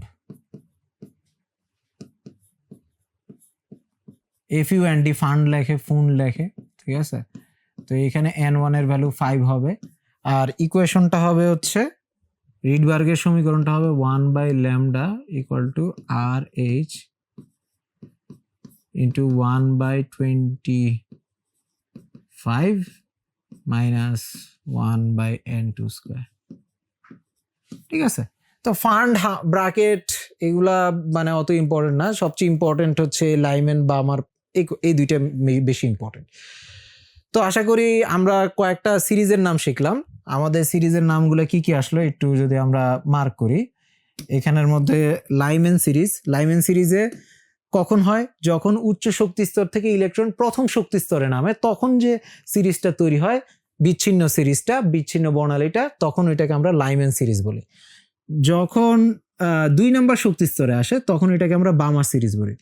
যখন 3 নাম্বার শক্তি স্তরে আসে ওইটাকে আমরা প্যাসচেন বলি। যখন 4 নাম্বার শক্তি স্তরে আসে ওইটাকে আমরা ব্রাকেট বলি। আর যখন 1 2 3 4 আর যখন 5-এ আসে তখন ওইটাকে আমরা বলি ফান্ডের সিরিজ। ঠিক আছে, এইটা হচ্ছে আমার বিভিন্ন রকমের সিরিজের নাম। তো আমরা এদের মধ্যে সবচেয়ে ইম্পর্টেন্ট যে সিরিজটা বামার সিরিজ সম্পর্কে ডিটেলসে দেখব। ঠিক আছে, বামার সিরিজ সম্পর্কে একটু ডিটেলসে দেখব।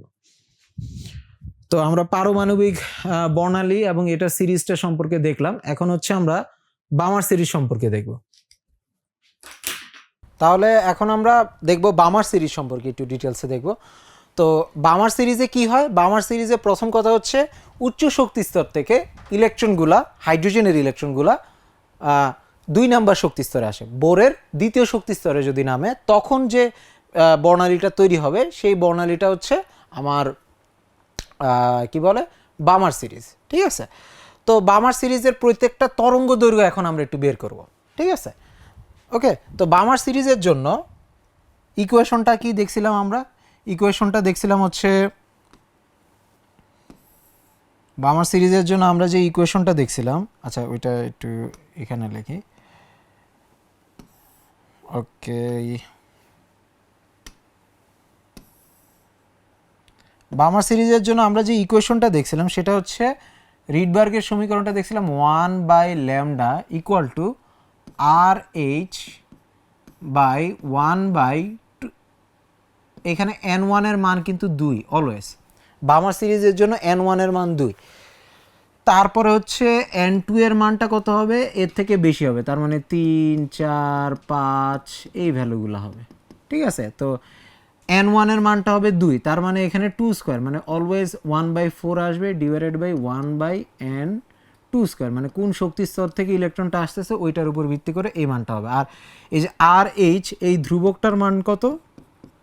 10.97 ইন্টু 10⁻6 পার মিটার। ঠিক আছে, এটা হচ্ছে রিডবার্গের ধ্রুবক। তো আমরা এখন এই ভ্যালুগুলা বসায় এখন হচ্ছে এই ল্যামডাগুলা বের করব। ঠিক আছে, ল্যামডাগুলা বের করব। বামার সিরিজের 1 নাম্বার 2 নাম্বার ল্যামডাগুলো আমরা বের করব। ঠিক আছে, তো এখন আমরা প্রথমে এই যে 3 নাম্বার শক্তি স্তর থেকে, এখানে আমি একটু লিখি n এর মান এখানে 1 2 3 4 5 6। ঠিক আছে, n এর মান হচ্ছে এইটা। তো এইখানের মধ্যে আমরা n1 এর মান 1 এ তো আর আসবে না, এটা নিয়ে আমাদের চিন্তা নাই। আমরা হচ্ছে 2 থেকে শুরু করি। তো যদি ইলেকট্রন 3 থেকে 2 এ আসে, ঠিক আছে, এই ট্রানজিশনটার জন্য 3 থেকে যদি 2 এ আসে তখন 1/λ, ঠিক আছে, তখন কি হবে? 1/λ ইকুয়াল টু হবে হচ্ছে RH ইকুয়াল টু 1/4 মাইনাস 1 এখানে 3 থেকে আসছে তাহলে 3 মানে 9 স্কোয়ার, 3 স্কোয়ার মানে 9 হবে। তাহলে এইটা হিসাব করলে আমাদের কত আসে? 36 5RH বাই 36। ঠিক আছে, 5RH বাই 36 আসে। ওকে, 5RH বাই 36 আসে। তো আমরা যদি এখান থেকে ল্যামডার মানটা বের করতে চাই, এত পার মিটার আসবে, এত পার মিটার। তো আলটিমেটলি এখান থেকে আমাদের ল্যামডাটা কত আসবে? বোরের প্রথম যে দাগটা হবে, ঠিক আছে, এই 3 থেকে 2 এ আসলে যেই তরঙ্গটা বিকিরণ হবে ওইটাকে আমরা বোর সিরিজের প্রথম দাগ বলি। ঠিক আছে, বোর সিরিজের দাগগুলো আমরা এইখানে দেখাবো, এইখানে আমরা দেখাবো। ওকে, তো এই প্রথম দাগের তরঙ্গ দৈর্ঘ্যটা কত হবে? তো আমরা যদি দেখি এখানের মধ্যে হবে হচ্ছে 36/5 ইন্টু RH। RH এর মান হচ্ছে 10.97 ইন্টু 10⁻6 এত মিটার, তার মানে 10⁻9, তাহলে আসে 656। কত আসে? 656.3 ন্যানোমিটার। তাহলে এটাকে আমি একটু কালার করে লিখি, 656.3 ন্যানোমিটার। আমি ন্যানোমিটারে ডিরেক্ট কনভার্ট করছি। ন্যানোমিটার এখান থেকে এখানে যখন RH এর মানটা বসাবা, এই RH এর মানটা বসালে মিটারে আসবে, ওই মিটারের ভ্যালুটাকে হচ্ছে তুমি 10⁹ দ্বারা গুণ করলে ন্যানোমিটারে চলে যাবে, ঠিক আছে। তাহলে প্রথম বোর মডেলে যে প্রথম দাগটা, ওইটার তরঙ্গ দৈর্ঘ্য কত আসে 656.3। তো 656.3 ন্যানোমিটার মানে কি অ্যাকচুয়ালি লাল বর্ণ, এইটার কালার কি হবে, লাল কালারের হবে। এটা দেখতে এই যে এরকম লাল কালারের হবে। এটা হচ্ছে বোরের প্রথম বামার সিরিজের প্রথম দাগটা দেখতে এরকম লাল হবে, ঠিক আছে। বামারের প্রথম দাগটা দেখতে এই যে এরকম লাল হবে। ওকে, তাহলে দ্বিতীয় ট্রানজিশনের জন্য যে তরঙ্গ দৈর্ঘ্যটা হবে ওইটা আমরা একটু দেখি। আমরা B1টা বের করছি, প্রথমটার জন্য দেখছি, এখন দ্বিতীয়টার জন্য। দ্বিতীয় কেসে কত থেকে আসবে, 4 থেকে 2 আসবে। তো ল্যামডা বি বামার সিরিজের দ্বিতীয় দাগটা, তো এইটার তরঙ্গ দৈর্ঘ্য হবে হচ্ছে RH ইন্টু 1/4 মাইনাস 1/16, ঠিক আছে। তো 16 হইলে এখানে কত আসে, 1/4 মাইনাস 1/16, তাহলে আসে হচ্ছে 3RH/16 এত পার মিটার। তো এইখান থেকে ল্যামডা B2 এর জন্য আমরা যদি ক্যালকুলেট করি, জাস্ট হিসাবটাকে উল্টায় দেই, 16/3 ইন্টু 10.97 ইন্টু 10⁻6 ইন্টু 10⁻9 করলে কত আসে, 486 ন্যানোমিটার। 486 ন্যানোমিটার। আচ্ছা, এইখান থেকে দেখো তো 486 ন্যানোমিটারটা কোথায়, 450 500 মানে ব্লু কালারের হবে, এটা দেখতে ব্লু কালারের হবে। তাহলে এইখানের মধ্যে আমার এখন আরেকটা ব্লু কালার আসবে, 486.2 ন্যানোমিটার, 486.2 ন্যানোমিটার। ওকে, তো এটা আসবে হচ্ছে আমাদের ব্লু কালারের, এই যে 486.2, এটা হচ্ছে দ্বিতীয় দাগ, বামার সিরিজের দ্বিতীয় দাগ। হাইড্রোজেনের বামার সিরিজের দ্বিতীয় দাগটা হবে এইখানে। ওকে, তারপরে তৃতীয় দাগের জন্য একটু দেখি তো। তো এইভাবে হচ্ছে আমরা তৃতীয় দাগেরটা করে ফেলি।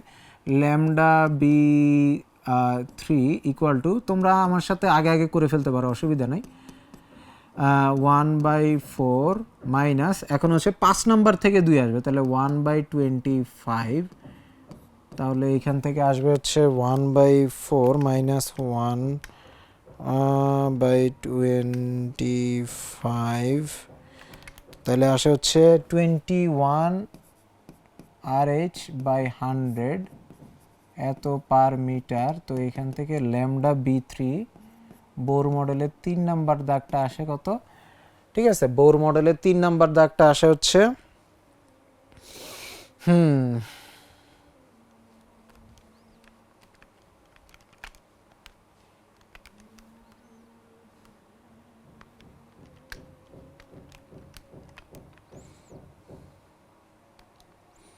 434। ওকে, 434। এখান থেকে যদি দেখো 434টা কোথায় আসে, এই ডিপ ব্লু কালারের মধ্যে পড়ে, ঠিক আছে। 350 থেকে তোমরা যদি দেখো এখানের মধ্যে 434টা পরে হচ্ছে এই যে ব্লু কালারের মধ্যে, একটু ডিপ ব্লু কালার, ঠিক আছে। তো 434 ন্যানোমিটার। ওকে, আচ্ছা, তারপরে হচ্ছে lambda B4,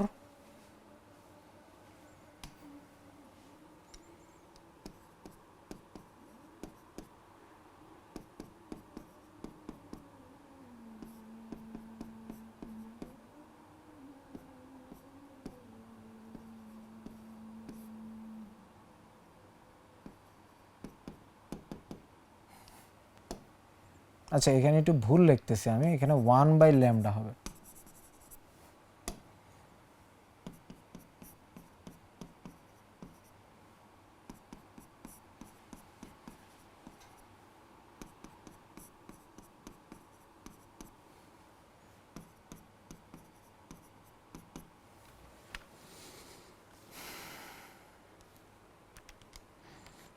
ten 10.97 into 10⁶ into 1/4 minus 1/36, okay, into 10⁹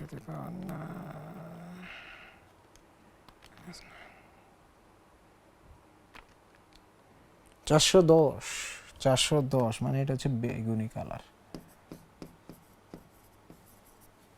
তাহলে একটা দাগ আসে হচ্ছে নীল কালারের 434, তার মানে এটা এই জায়গার কোথাও হবে।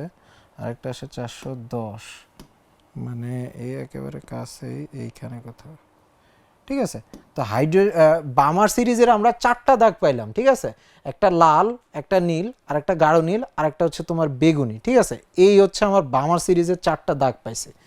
ওকে, তো এই হচ্ছে আমার বামার সিরিজের 4টা দাগ। আমি এখানে নিচে এই স্পেকট্রামটা রাখছি যাতে ঠিক মতন বলতে পারি যে আচ্ছা এটার কালার হচ্ছে এটা। কিন্তু পরীক্ষার সময় তোমাকে ডিরেক্ট জিজ্ঞেস করবে যে এই দাগটার তরঙ্গ দৈর্ঘ্য বের করো, তখন হচ্ছে তোমাকে একটু মুখস্থ রাখতে হবে কোনটার কালার কেমন। হ্যাঁ, তো এখন এখানের মধ্যে আরেকটা জিনিস আমরা করতে পারি, সেটা হচ্ছে অসীম থেকে যদি আসে, অসীম থেকে এই যে ইনফিনিটি থেকে যদি 2 নম্বর শক্তি স্তরে ইলেকট্রনটা নামে, তখন কত শক্তি বিকিরণ করবে, ওইটা হচ্ছে ল্যামডা, মনে করো ইনফিনিটি। ঠিক আছে, 1/λ ইনফিনিটি। ঠিক আছে, 1/λ ইনফিনিটি, এটা হবে হচ্ছে RH ইন্টু 1/4 ইন্টু বাই 1/ইনফিনিটি। ঠিক আছে, ইনফিনিটি, তো ইনফিনিটি মানে 1/ইনফিনিটি মানে 0 জাস্ট, তাহলে আসে হচ্ছে RH/4 পার মিটার।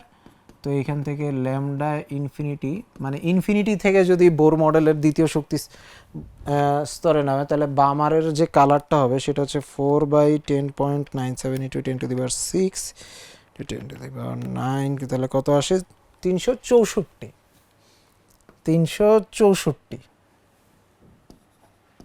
ন্যানোমিটার। এটা একেবারে ভিজিবল রেঞ্জের দৌড় গড়ায় আর কি। ঠিক আছে, এই কালারটা একেবারে এই রেঞ্জেরও আগে, তার মানে আরও বেশি বেগুনি। ঠিক আছে, এটা হচ্ছে ভিজিবল রেঞ্জেরও আগে আর কি। তো ওই কালারটা না হয় আমরা ভিজিবল রেঞ্জে দেখি না, অসুবিধা নাই, কিন্তু এই কয়টা কালার আমরা হচ্ছে দেখতে পাই। তো বামার সিরিজটা এই কারণে তোমার ইম্পর্টেন্ট। হ্যাঁ, বামার সিরিজটা এই কারণে ইম্পর্টেন্ট, কারণ কি, কারণ হচ্ছে এই যে বামার সিরিজের মধ্যে তোমার যে তরঙ্গ দৈর্ঘ্যগুলা পাই, ল্যামডাগুলা পাই, এগুলো দৃশ্যমান আলোক রশ্মির মধ্যে পড়ে। বামার সিরিজটা আমরা দেখতে পারি। এবং হাইড্রোজেনের জন্য এই কয়েকটা, এই যে 1 নাম্বার, এই 1 নাম্বার, 2 নাম্বার, এই 3 নাম্বার, আর এই 4 নাম্বার, এই দাগগুলা মানে এই দাগগুলা শুধু হাইড্রোজেনই দিতে পারে। এই বর্ণালীটা শুধুমাত্র হাইড্রোজেনই দিতে পারে। তো হাইড্রোজেন কখন এটা দিতে পারে, যখন হাইড্রোজেনকে আমরা উচ্চ বিভবের মধ্যে রাখি। ঠিক আছে, উচ্চ বিভবের মধ্যে রাখলে কি হবে, ইলেকট্রনগুলো এনার্জাইজড হবে। তো উচ্চ বিভবের মধ্যে রাখলে হাইড্রোজেনের ইলেকট্রনগুলো এনার্জাইজড হয়ে উচ্চ শক্তি স্তরে যাবে। উচ্চ শক্তি স্তর থেকে নিম্ন শক্তি স্তরে যখন নামার সময় এই বামার সিরিজের তরঙ্গগুলো আমরা দেখতে পাবো। ঠিক আছে, হাইড্রোজেনে যে গ্যাস থেকে আমরা লাইটটা বের হবে, ওই লাইটটা আমরা হচ্ছে এইগুলা বের হবে, এই তরঙ্গ দৈর্ঘ্যগুলো শুধু বের হবে। ঠিক আছে, তো পুরা জিনিসটা যদি আমরা একটু দেখি, প্রথমে আমরা এই একটা টিউবের মধ্যে, ঠিক আছে, এই একটা টিউবের মধ্যে হাইড্রোজেন গ্যাসটাকে রাখবো। তারপরে উচ্চ বিভব প্রদান করব। উচ্চ বিভব দিলে ইলেকট্রনগুলা নিম্ন শক্তি স্তর থেকে উচ্চ শক্তি স্তরে যাবে। উচ্চ শক্তি স্তরে যাওয়ার পরে তারা তো ওইখানে বেশিক্ষণ থাকবে না। ঠিক আছে, ইলেকট্রনগুলো উচ্চ শক্তি স্তরে যাবে বটে, কিন্তু পরে আবার ব্যাকে চলে আসবে। তো এইভাবে উচ্চ বিভব দেওয়ার পরে একটা লাইট বিকিরণ হবে, একটা লাইট পাওয়া যাবে। ঠিক আছে, ওই লাইটকে পরে আমরা যদি আলাদা করি, ঠিক আছে, প্রিজমের মাধ্যমে আলাদা করে দেখি ভিন্ন ভিন্ন তরঙ্গ দৈর্ঘ্য, এই আলাদা করে দেখলে হচ্ছে এই যে এই কালারগুলো আমরা দেখতে পাই। ঠিক আছে, হাইড্রোজেনের স্পেকট্রামের এই যে এই লাল, হালকা নীল, নীল, বেগুনি, এই কালারগুলো আমরা দেখতে পাই। এই তরঙ্গ দৈর্ঘ্যগুলো আমরা পরে অ্যানালাইসিস করে পাই। ঠিক আছে, ওকে। তো এই ধরনের বর্ণালীকে বলা হয় হচ্ছে বিকিরণ বর্ণালী। এই যে উচ্চ শক্তি স্তর থেকে নিম্ন শক্তি স্তরে যখন ইলেকট্রনগুলো নামে তখন শক্তি বিকিরণ করে, এই ধরনের বর্ণালীকে কি বলা হয়, বিকিরণ বর্ণালী। আর স্পেসিফিক্যালি এটা কার বিকিরণ বর্ণালী, হাইড্রোজেনের বিকিরণ বর্ণালী। এটা এমিশন স্পেকট্রাম, বিকিরণ বর্ণালী।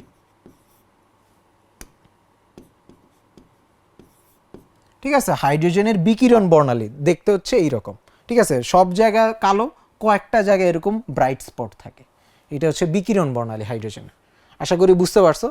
হাইড্রোজেনের গ্যাস ক্লাউড, এটাকে আমরা এক্সাইটেড করতে পারি বা তোমার উচ্চ তাপ দিতে পারি, দিলে ইলেকট্রনগুলো নিম্ন শক্তি স্তর থেকে উচ্চ শক্তি স্তরে গিয়ে আবার যে শক্তি বিকিরণ করবে, বিকিরণ করলে এই দাগগুলো আমরা দেখতে পাবো। এটা হচ্ছে হাইড্রোজেনের বিকিরণ বর্ণালী। ওকে, এখন তোমাদের খেয়াল আছে নাকি জানি না, সেটা হচ্ছে বোর মডেল শুধুমাত্র হাইড্রোজেনের জন্য না, এক ইলেকট্রন বিশিষ্ট যে কোনো সিস্টেমের জন্য প্রযোজ্য। এক ইলেকট্রন বিশিষ্ট যে কোনো সিস্টেমের জন্য প্রযোজ্য। তো এক ইলেকট্রন বিশিষ্ট অন্য কোন সিস্টেম আছে? লিথিয়ামের আয়ন, লিথিয়াম প্লাস আয়ন যেটা, এটারও একটা ইলেকট্রন আছে। ঠিক আছে, লিথিয়াম প্লাস আয়ন এইটারও একটা ইলেকট্রন আছে। ঠিক আছে, লিথিয়াম প্লাস আয়ন এইটারও একটা ইলেকট্রন আছে। তবে তবে একটু কথা আছে যে এইখানের মধ্যে ডিফারেন্স হচ্ছে কি, হাইড্রোজেনের সাথে হাইড্রোজেনের নিউক্লিয়াসে প্রোটন আছে একটা, কিন্তু হিলিয়ামের নিউক্লিয়াসে প্রোটন আছে দুইটা। হিলিয়ামের নিউক্লিয়াসে প্রোটন আছে দুইটা। তো এই কারণে একটু চেঞ্জ হবে, ফর্মুলাটার একটু চেঞ্জ হবে। ওই প্রোটন সংখ্যাকে আমরা পারমাণবিক সংখ্যা বলি, যেটাকে জেড দিয়ে আমরা প্রকাশ করি। তখন এই যে হাইড্রোজেন ব্যতীত অন্য এক ইলেকট্রন বিশিষ্ট পরমাণুর জন্য আমাদের রিডবার্গের সমীকরণটা দাঁড়ায় হচ্ছে 1/λ, ঠিক আছে, 1/λ RH into Z square, 1/n1 square minus 1/n2 square. তো লিথিয়ামের জন্য এটা দেখতে কেমন হবে? লিথিয়ামের জন্য জেড এর মানটা হচ্ছে 2, লিথিয়ামের পারমাণবিক সংখ্যা হচ্ছে 2। তাহলে 2 হইলে এখানে ইকুয়েশনটা হবে 1/λ ইকুয়াল টু RH ইন্টু 4, ঠিক আছে, এখানে হচ্ছে 4 হবে। তাহলে 4 টু 1/4 মাই 1/n2 স্কোয়ার। ঠিক আছে, এইটাকে যদি আমি একটু সাজায় লিখি, 1/λ equal to RH into 1 minus 4/n2 square. এত, এইটা হবে হচ্ছে লিথিয়ামের জন্য আমার ইকুয়েশন। ঠিক আছে, লিথিয়ামের জন্য জাস্ট একটা জিনিসের ডিফারেন্স হয়, ওইটা হচ্ছে এই জেড স্কোয়ারটা চলে আসে। ঠিক আছে, জেড স্কোয়ার চলে আসে। ও আর বামার সিরিজের জন্য তো n1 এর মান হচ্ছে অলওয়েজ 2, আর n2 এর মানটা কত হবে? 3, 4, 5 থেকে শুরু করে যে এখানের মধ্যে যে কোনো মান হইতে পারে। তো এখন আমরা যদি লিথিয়ামের জন্য দেখি, লিথিয়ামের জন্য আমরা যদি এটা ক্যালকুলেশন করি, বর্ণালীটা দেখতে কেমন হবে।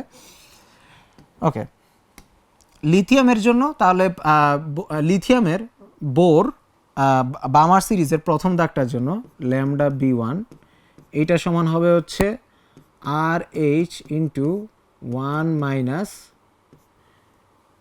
আমি জাস্ট এটা তো লিথিয়ামের জন্য 4 বসাইলাম, 4 বসায় এইটা আনলাম। ঠিক আছে, 4 বসানোর পরে এই মানগুলো আমরা বসাই দিই। 3 নাম্বার শক্তি স্তর থেকে আসলে এটা কত হবে? 9 হবে। ঠিক আছে, 3 নাম্বার শক্তি স্তর থেকে আসলে এটা কত হবে? 9 হবে। ওকে, আচ্ছা, এখানে আমি বারবার একই ভুল করতেছি, এটা 1/λ B1 হবে। ওকে, আগে একটু চেক করে নেই। হ্যাঁ, এইখানে সব ঠিকই লাগছি। তো এখানের মধ্যে এইটা হবে। তারপরে 1/λ B2 সমান হবে হচ্ছে RH ইন্টু 1 দ্বিতীয় দাগের জন্য কত নাম্বার শক্তি স্তর থেকে নামবে? 4 নাম্বার থেকে। তাহলে এটা হবে হচ্ছে 4/16। ওকে, তারপরে তৃতীয় দাগের জন্য 1/λ B3। ঠিক আছে, ল্যামডা B3 এখানের মধ্যে ল্যামডা B3 এর মানটা হবে হচ্ছে RH ইন্টু 1 মাইনাস 4 এটা নামবে হচ্ছে 5 থেকে 2, তাহলে 25। ঠিক আছে, 1/λ B4 সমান হচ্ছে কত আসবে? RH into 1 minus 4/36। ঠিক আছে, তো এখন আমরা মানগুলা বসাই দেই। মানগুলা যদি বসাই তাহলে এখানের থেকে আমরা ল্যামডা B1টা পাবো। ল্যামডা B1 কত আসে একটু দেখতে হবে। তারপর ল্যামডা বামার সিরিজের দ্বিতীয় দাগ, বামার সিরিজের তৃতীয় দাগ, বামার সিরিজের চতুর্থ দাগ। ওকে, তো এইগুলার মানগুলো আমরা এখন একটু তাড়াতাড়ি বের করে বসায় ফেলাই।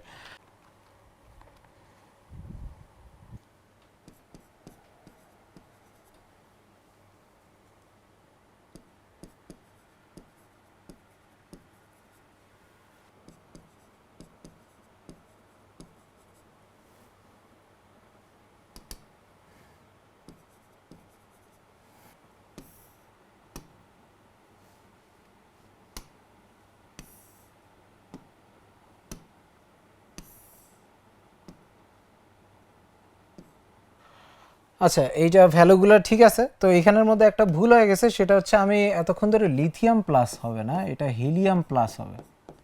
ঠিক আছে, এটা লিথিয়াম প্লাস না, এটা হিলিয়াম প্লাস।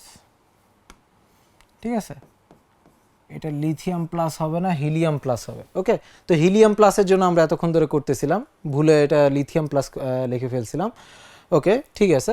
তো এখানের জন্য এই বর্ণালীর জন্য একটা জিনিস দেখো, আমরা মান টান বসানোর পরে প্রথম দাগের সবচেয়ে বড় তরঙ্গ দৈর্ঘ্য পাবো 164, তারপর আস্তে আস্তে তরঙ্গ দৈর্ঘ্য ছোট হইতেছে, তাই না? তরঙ্গ দৈর্ঘ্য ছোট হচ্ছে। যদি আমরা ইনফিনিটির জন্য হিসাব করি, তখন আমাদের ল্যামডা বি ইনফিনিটি এইটা যদি আমরা ক্যালকুলেট করি, তখন আসবে হচ্ছে এখানে আমরা ইনফিনিটি বসায় দিলে আর এইচ হয়ে যাবে। তো আর এইচ সমান হচ্ছে জাস্ট 91 বোধ হয়, 1/10.97 ইন্টু 10⁻6 ইন্টু 10⁻9। ওকে, 91.15 ন্যানোমিটার। এটা হচ্ছে সর্বনিম্ন তরঙ্গ দৈর্ঘ্য। আচ্ছা, হিলিয়াম প্লাসের জন্য এইখানের মধ্যে আমরা একটা হিসাব নিকাশ করলাম। হিসাব নিকাশ করার পরে আমরা যেটা বুঝলাম সেটা হচ্ছে কি, সেটা হচ্ছে এই যে তরঙ্গ দৈর্ঘ্যগুলো আছে এটা কোনোটাই দৃশ্যমান রেঞ্জে পড়ে নেই। ঠিক আছে, হিলিয়ামের জন্য বামার সিরিজটা আসলে দৃশ্যমান না। ঠিক আছে, হিলিয়ামের জন্য বামার সিরিজটা আসলে কি দৃশ্যমান না। ওকে, তো দৃশ্যমান না হওয়ার কারণে আমরা আসলে হিলিয়ামের কারণে এই বামার সিরিজটা আসলে দেখতে পারবো না। ঠিক আছে, হিলিয়ামের কারণে বামার সিরিজটা আসলে আমরা দেখতে পারবো না। তো অন্য সিরিজ কি দেখতে পারবো, এটা তোমরা একটু চেষ্টা করো। ঠিক আছে, তোমরা একটু চিন্তা করো যে হিলিয়ামের কোন তরঙ্গ দৈর্ঘ্যগুলো আমরা দেখতে পারবো। ঠিক আছে, হিলিয়াম প্লাসের কোন তরঙ্গ দৈর্ঘ্যগুলা আমরা দেখতে পারবো। ঠিক আছে, একটা হিন্ট দিয়ে দেই, এখানের মধ্যে এই যে এটা বামার সিরিজে পারবা না, তবে তোমরা যদি উপরের কোনো সিরিজ চিন্তা করো, যেমন প্যাশ্চিয়ান সিরিজ, ওইটার জন্য হিন্ট, ওইটার জন্য একটু করে দেখো, তখন হিলিয়ামের কোনো দৃশ্যমান কিছু পাওয়া যায় নাকি। তবে হিলিয়াম প্লাসের তোমার দৃশ্যমান সিরিজ আমরা পাই না, বামার সিরিজটা দৃশ্যমান হয় না। ওকে, তো এখন আমরা বিকিরণ বর্ণালী দেখলাম, হাইড্রোজেনেরটা দৃশ্যমান, একটা বামার সিরিজটা দৃশ্যমান, কিন্তু হিলিয়াম প্লাসের জন্য এটা দৃশ্যমান না। ঠিক আছে, ওকে, এখন এইখানের মধ্যে অ্যাবজর্পশন স্পেকট্রাম সেটআপ। ওকে, তো এখন আমরা হচ্ছে শোষণ বর্ণালীটা একটু দেখব। আমরা হচ্ছে কি দেখব, শোষণ বর্ণালী। এতক্ষণ ধরে দেখছি হচ্ছে বিকিরণ বর্ণালী, এখন আমরা দেখব হচ্ছে শোষণ বর্ণালী। শোষণ বর্ণালী কখন হয়, যখন তোমার হচ্ছে শোষণ করবে আলোটা, হচ্ছে একটা নির্দিষ্ট রেঞ্জের মধ্যে আলো শোষণ করবে, তখন হচ্ছে আমরা শোষণ বর্ণালীটা পাবো। আচ্ছা, শোষণ বর্ণালীর কাজ কি ওইটা আমরা একটু পরে দেখতেছি, অসুবিধা নেই। তবে শোষণ বর্ণালীটা কিভাবে কাজ করে একটু দেখো। একটা হট লাইট সোর্স থাকবে, ঠিক আছে, কোনো একটা গরম বস্তু, ঠিক আছে, যে কোনো গরম বস্তু থেকে একটা তোমার হচ্ছে অবিচ্ছিন্ন বর্ণালী পাওয়া যায়। ঠিক আছে, অবিচ্ছিন্ন বর্ণালী মানে এই সবগুলা তরঙ্গ দৈর্ঘ্য পাওয়া যায়, এরকম ভাঙা ভাঙা তরঙ্গ দৈর্ঘ্য পাওয়া যায় না। হাইড্রোজেনের মতন এরকম ভাঙা ভাঙা তরঙ্গ দৈর্ঘ্য পাওয়া যায় না, সবগুলা তরঙ্গ দৈর্ঘ্য পাওয়া যায়। ঠিক আছে, এই যে এটার মতন সবগুলা তরঙ্গ দৈর্ঘ্য পাওয়া যাবে যে কোনো একটা গরম বস্তু থেকে। ওকে, হট এনাফ যদি হয় তাহলে ওইখান থেকে আমরা এরকম একটা কন্টিনিউয়াস স্পেকট্রাম পাবো। তো এই হট সোর্স থেকে আমাদের কি আসবে, এই যে এরকম একটা কন্টিনিউয়াস স্পেকট্রাম আসবে, একটা হোয়াইট লাইট পাবো যেটার মধ্যে সবগুলা তরঙ্গ দৈর্ঘ্য থাকবে। সবার পরিমাণটা একটু কম বেশি থাকতে পারে, কিন্তু সবাই থাকবে। তো এই কন্টিনিউয়াস স্পেকট্রামটা যদি একটা তুলনামূলক ঠান্ডা গ্যাস এটা শোষণ করে, ঠিক আছে, তুলনামূলক ঠান্ডা একটা গ্যাস শোষণ করে।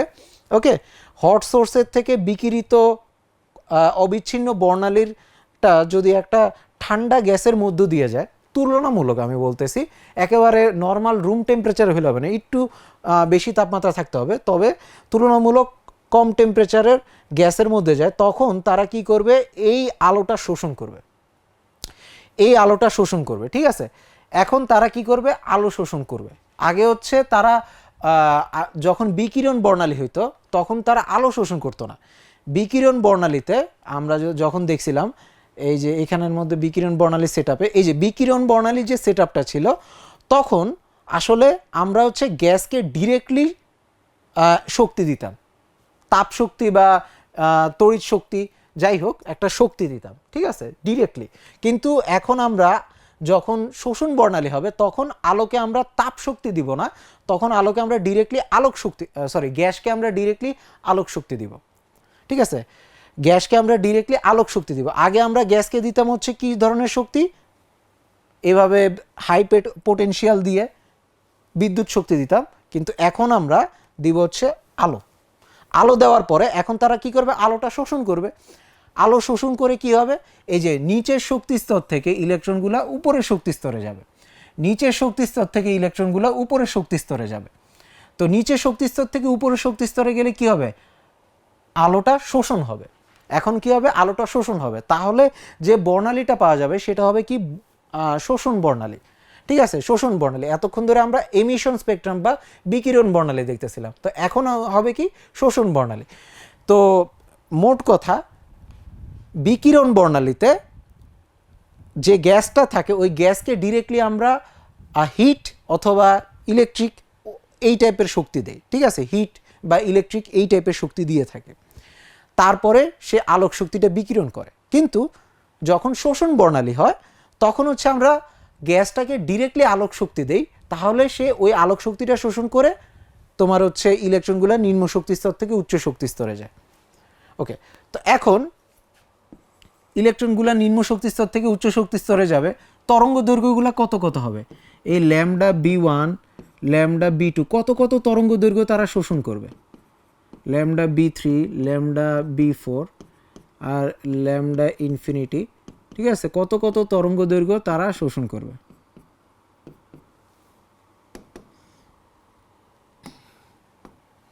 কত কত তরঙ্গ দৈর্ঘ্য তারা শোষণ করবে। এখানের মধ্যে যদি আমরা ভ্যালুগুলো দেখি, হাইড্রোজেনের জন্য দেখো 656 486 434 410, 656 এখানের মধ্যে আসবে হচ্ছে 656 ন্যানোমিটার, 486 ন্যানোমিটার, 434 ন্যানোমিটার, 410 ন্যানোমিটার। ঠিক আছে, এই তরঙ্গগুলা বিকিরণ বর্ণালীতে বিকিরণ হইতো, কিন্তু এখন আলো থেকে তারা শোষণ করবে। ঠিক আছে, এটা কি হবে, এখন শোষণ হবে। এখন কি হবে, এই তরঙ্গগুলা শোষণ হবে। তাহলে শোষণ বর্ণালীটা দেখতে কেমন হবে, এই যে তাদের মধ্যে, ঠিক আছে, তাদের মধ্যে আগে কি হইতো, আগে হচ্ছে তোমার এই যে দেখো, আগে ইনপুট আকারে যাইতে হচ্ছে এই কন্টিনিউয়াস স্পেকট্রামটা। ঠিক আছে, এখন এখান থেকে কয়েকটা তরঙ্গ দৈর্ঘ্য নিয়ে ফেলা হবে। কোন কোন তরঙ্গ দৈর্ঘ্য যাবে, 656, মানে এই তরঙ্গ দৈর্ঘ্যটা চলে যাবে। ঠিক আছে, এই একটা তরঙ্গ দৈর্ঘ্য চলে যাবে। তারপরে হচ্ছে 486, মানে এই একটা তরঙ্গ দৈর্ঘ্য চলে যাবে। ঠিক আছে, তারপরে হচ্ছে 434, তাহলে এই একটা তরঙ্গ দৈর্ঘ্য চলে যাবে। তারপরে হচ্ছে 410, তাহলে এই আরেকটা তরঙ্গ দৈর্ঘ্য চলে যাবে। তাহলে দেখো কয়েকটা জায়গায় কি এরকম কালো দাগ হয়ে যাবে, যেই তরঙ্গগুলো শোষণ হবে সেই জায়গায় কালো দাগ হয়ে যাবে। এইটাকে আমরা বলি হচ্ছে শোষণ বর্ণালী। ঠিক আছে, অ্যাবজর্পশন স্পেকট্রাম। ঠিক আছে, অ্যাবজর্পশন স্পেকট্রাম, এই ধরনের বর্ণালীকে বলি আমরা হচ্ছে শোষণ বর্ণালী। তাহলে বিকিরণ বর্ণালী আর শোষণ বর্ণালীর মধ্যে ডিফারেন্স কি, এক জায়গায় গ্যাসকে আমরা এক্সাইট করতেছি এবং আলো বিকিরণ হচ্ছে, আরেক জায়গায় আমরা গ্যাসকে এক্সাইট করার জন্য ডিরেক্ট আলো দিতেছি। তো আলো দিলে তখন কি হবে, ডিরেক্ট যে আলো শোষণ হবে ওই শোষণের কারণে একটা শোষণ বর্ণালী তৈরি হবে। তাহলে শোষণ বর্ণালীটা দেখতে এই যে এরকম হবে, কালো দাগ দিয়ে আমরা শোষণ বর্ণালীটা বুঝবো। আর বিকিরণ বর্ণালীটা সব জায়গায় কালো হবে, আর যে জায়গায় যে তরঙ্গগুলো বিকিরণ হবে ওই জায়গায় আমরা ব্রাইট দেখতে পারবো। তো এখন আমরা সূর্যের জন্য আসি, ঠিক আছে। একটা কোশ্চেন আমরা এখানে উত্তর দিব যে সূর্যের মধ্যে এখানের মধ্যে সূর্যতে হাইড্রোজেন এবং হিলিয়াম থাকে, ঠিক আছে। সূর্যের মধ্যে হাইড্রোজেন এবং হিলিয়াম থাকে। এই হাইড্রোজেন এবং হিলিয়াম থাকে এটা আমরা বুঝি কিভাবে, ঠিক আছে। সূর্যের মধ্যে হাইড্রোজেন এবং হিলিয়াম থাকে কিভাবে বুঝি, আমরা এই বর্ণালীর মাধ্যমেই বুঝি, ঠিক আছে। সূর্যের থেকে যে বর্ণালীটা পাওয়া যায় সেইটার মাধ্যমেই বুঝি, ওকে। তো এখানের মধ্যে সূর্যের কয়েকটা স্তর আছে। এইখানের মধ্যে সবচেয়ে ভিতরের যে সাদা স্তরটা আছে সেটা হচ্ছে কোর। সবচেয়ে ভিতরের যে স্তরটা আছে এটা হচ্ছে কোর, ঠিক আছে, কোর। এরপরে এই জায়গাটা হচ্ছে ফোটোস্ফিয়ার, ঠিক আছে। এই জায়গাটা হচ্ছে ফোটোস্ফিয়ার, ফোটোস্ফিয়ার। আর একেবারে বাইরের যে একেবারে উপরের লেয়ারটা সেটা হচ্ছে ক্রোমোস্ফিয়ার।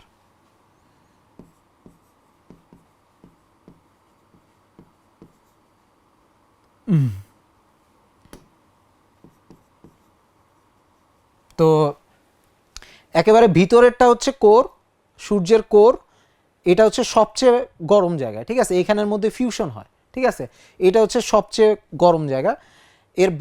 এর বাইরে আস্তে আস্তে তোমার ঠান্ডা হইতে থাকে। বাইরের এই লেয়ারটা হচ্ছে ফোটোস্ফিয়ার।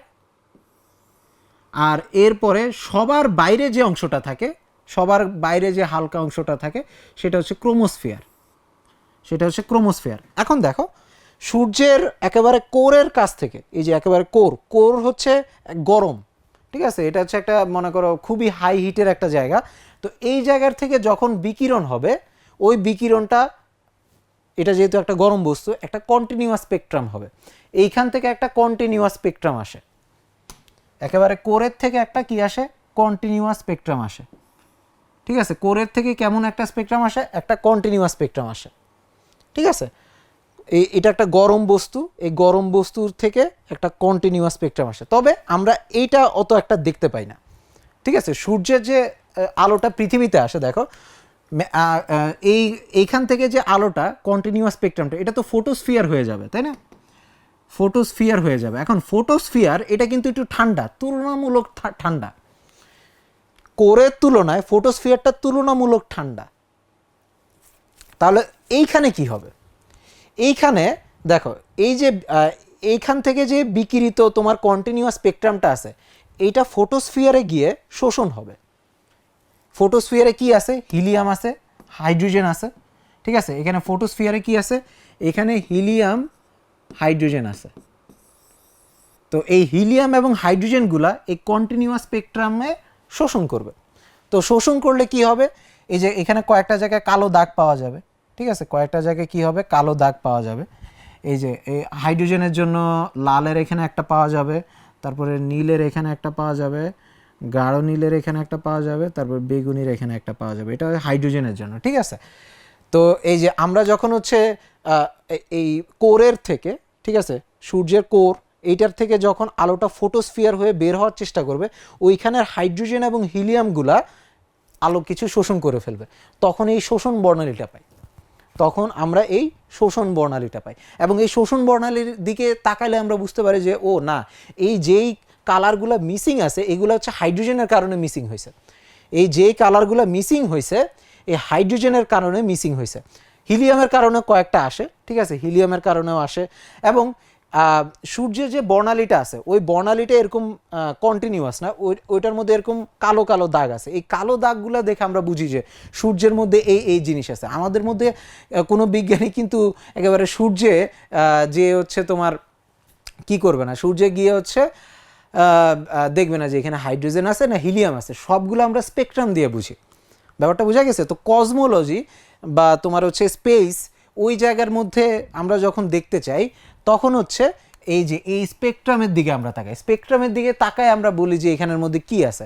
বিজ্ঞানীরা অনেক সময় বলে যে ওই এত আলোকবর্ষ দূরে তোমার হচ্ছে ওই গ্রহে পানি আছে, নাকি ওই গ্রহে অক্সিজেন আছে, ওই গ্রহে এইটা আছে ওইটা আছে। এটা কিভাবে বুঝে? এটা স্পেকট্রাম দেখে বুঝে, ঠিক আছে? ওই বিভিন্ন টাইপের গ্যাস বিভিন্ন টাইপের আলো শোষণ করে, ঠিক আছে? তো এটা হচ্ছে ফটোস্ফিয়ার থেকে আমরা এইটা পাই। ফটোস্ফিয়ার থেকে যখন আলোটা আসে, এবং ম্যাক্সিমাম আলো এখান থেকেই আসে, এই ফটোস্ফিয়ার থেকে আলো আসে, এটা হচ্ছে এরকম হয়। ওকে, তো ফটোস্ফিয়ারটা গেল। এরপরে ক্রোমোস্ফিয়ার, যেটার কারণে আমরা একটা কালারফুল বর্ণালী পাই, এটার নামের মধ্যে আছে ক্রোমোস্ফিয়ার। এখানে যেটা হয় আর কি, এইখানে একটা বিকিরণ বর্ণালী তৈরি হয়, ঠিক আছে? এইখানে একটা বিকিরণ বর্ণালী তৈরি হয়। কোরের আলোটা এই পর্যন্ত পৌঁছায় না, ঠিক আছে? কোরের সব যে শোষণ করা, এই ফটোস্ফিয়ারটা শোষণ করে ফেলে, ঠিক আছে? ফটোস্ফিয়ার এই অংশ, কোরের এই জায়গাগুলো শোষণ করে ফেলে, ঠিক আছে? এই জায়গাগুলো যখন শোষণ হয়ে যায়, ক্রোমোস্ফিয়ারে আসলে এখন আর এই কালারগুলো নাই। তো ক্রোমোস্ফিয়ারে কি হাইড্রোজেন হিলিয়াম আছে না, ওরা কিন্তু আর শোষণ করতে পারতেছে না। ওরা তাহলে কি পাচ্ছে? হিট পাচ্ছে। তার মানে ক্রোমোস্ফিয়ার আলোক শক্তি আর শোষণ করতে পারতেছে না। ক্রোমোস্ফিয়ার কি করবে? ওই তারা হচ্ছে এমনি গরম হয়ে, ঠিক আছে, গরম হয়ে বিকিরণ করবে, আলোটা বিকিরণ করবে। ওকে, ক্রোমোস্ফিয়ারে এই জন্য আমরা দেখতে পাই হচ্ছে, ক্রোমোস্ফিয়ার থেকে আমরা দেখতে পাই আমরা এরকম বিকিরণ বর্ণালী দেখতে পাই, ঠিক আছে? ক্রোমোস্ফিয়ার থেকে আমরা এরকম বিকিরণ বর্ণালী দেখতে পাই।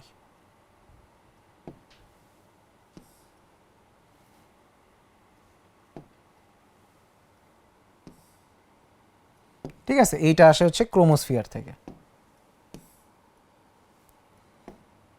তো এই সূর্যের একেবারে ভিতরের যে কোরটা আছে, এইখান থেকে আসে হচ্ছে কন্টিনিউয়াস স্পেকট্রাম। ওকে, কিন্তু এই তোমার হচ্ছে হট সোর্সের থেকে আলোটা যখন হচ্ছে ফটোস্ফিয়ারে যায়, ঠিক আছে, এই ফটোস্ফিয়ারে যাওয়ার পরে তোমার হচ্ছে আলোটার শোষণ হবে, শোষণ হওয়ার পরে একটা শোষণ বর্ণালী পাওয়া যাবে, এই একটা শোষণ বর্ণালী পাওয়া যাবে, ঠিক আছে? সূর্যের স্পেকট্রাম বলতে এই স্পেকট্রামটা আমরা শোষণ বর্ণালীটাই ম্যাক্সিমাম সময় দেখি, এবং সূর্যের বাইরের যে একেবারে স্তরটা আছে ওইখানে গিয়ে তোমার হচ্ছে ফটোস্ফিয়ারটা সব আলো শোষণ করে ফেলে, বলে এই লেয়ারটা আর কোনো শোষণ করতে পারে না, তারা বিকিরণ বর্ণালী দেয়।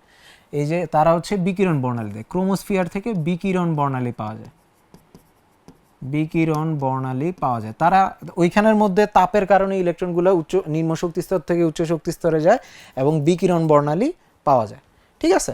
তো এইভাবে আমরা বিভিন্ন নক্ষত্রের যে বর্ণালী আছে ওইটা যখন আমরা আলোচনা করি, ওই আলোচনার মধ্যে ওই নক্ষত্রের মধ্যে হাইড্রোজেন হিলিয়াম কি আছে না আছে ওইটা আমরা হচ্ছে এই স্পেকট্রামগুলো দেখে বুঝতে পারি। এটা আমরা সিম্পলিফাইড করে দেখাচ্ছি, আসলে আরও অনেকগুলো কালো দাগ আছে, ওইখান থেকে আমরা বুঝতে পারি যে ও আচ্ছা সূর্যের মধ্যে কার্বন আছে, এইটা আছে ওইটা আছে, এবং কত পার্সেন্টেজ আছে ওইটাও আমরা বের করতে পারি ইন্টেন্সিটি দেখে, ঠিক আছে? ওকে, তাহলে আমরা একটা উত্তর পেয়ে গেলাম। তারপরে এখন হচ্ছে অন্যান্য সিরিজগুলো। এখন বামার সিরিজের পরে অন্যান্য যে সিরিজগুলো আছে ওইগুলা অত একটা ইম্পর্টেন্ট না। এখন আমরা হাইড্রোজেনের লাইমেন সিরিজটা দেখি। লাইমেন সিরিজের জন্য উচ্চ শক্তি স্তর থেকে ইলেকট্রনগুলো 1 নম্বর শক্তি স্তরে আসে। উচ্চ শক্তি স্তর থেকে ইলেকট্রনগুলো কোথায় আসে? 1 নম্বর শক্তি স্তরে,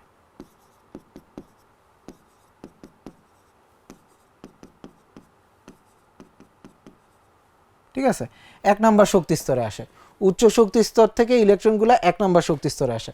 তো এইখানের মধ্যে ফর্মুলাটা কি হবে? ফর্মুলাটা হবে হচ্ছে 1/λ ইকুয়াল টু RH ইন্টু হাইড্রোজেনের জন্য হচ্ছে 1/n1 স্কোয়ার, এখানের মধ্যে n1 সমান হবে 1, তো এখানে 1/1 স্কোয়ার মানে হচ্ছে জাস্ট 1 মাইনাস 1/n2 স্কোয়ার, ঠিক আছে? তো এইখানের মধ্যে আমরা ভ্যালুগুলো যদি বসাই, ওকে, তো এখানের মধ্যে ল্যামডা লাইমেন সিরিজের প্রথম দাগটা হবে হচ্ছে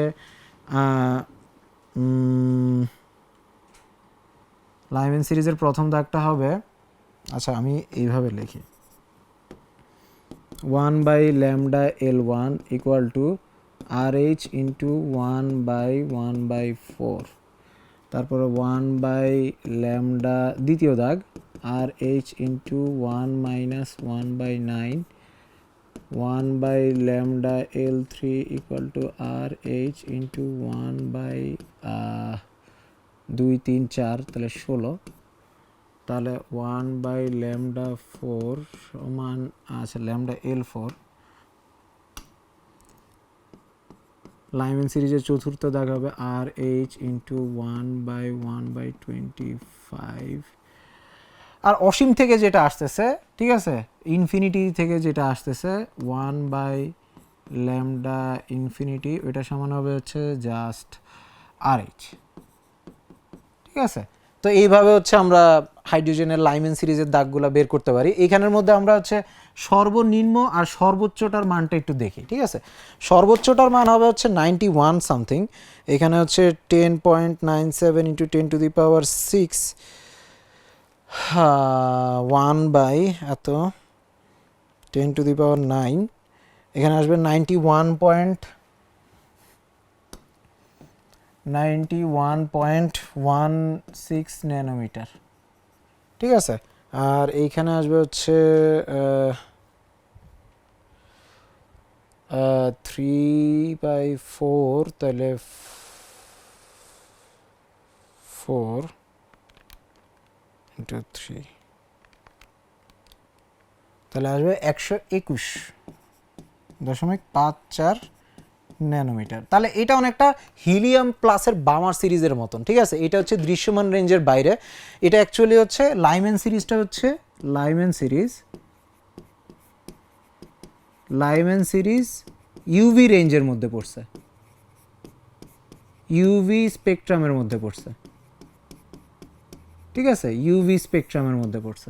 ওকে, তো এই জন্য এটার ইউজেস আছে, কারণ হচ্ছে তোমরা এটা দিয়েও আমরা হচ্ছে দূরের যে গ্রহ নক্ষত্রগুলো আছে তারা যখন হচ্ছে ওই গ্রহ নক্ষত্রের মধ্যে যে হিলিয়ামগুলো আছে তারা লাইমেন সিরিজে যেটা বিকিরণ করে ওইটা দূরের থেকে যখন আমাদের কাছে আসে ওইটা রেড শিফটেড হয়ে যায়। ঠিক আছে, ওই লাইমেন সিরিজের তরঙ্গগুলো আস্তে আস্তে দৃশ্যমান হয়। ঠিক আছে, তখন আমরা বের করতে পারি যে ওইখানের মধ্যে একটা গ্রহ নক্ষত্রের উপস্থিতি আমরা বা ওইখানের মধ্যে হাইড্রোজেন হিলিয়াম কেমন আছে ওইটা বুঝতে পারি।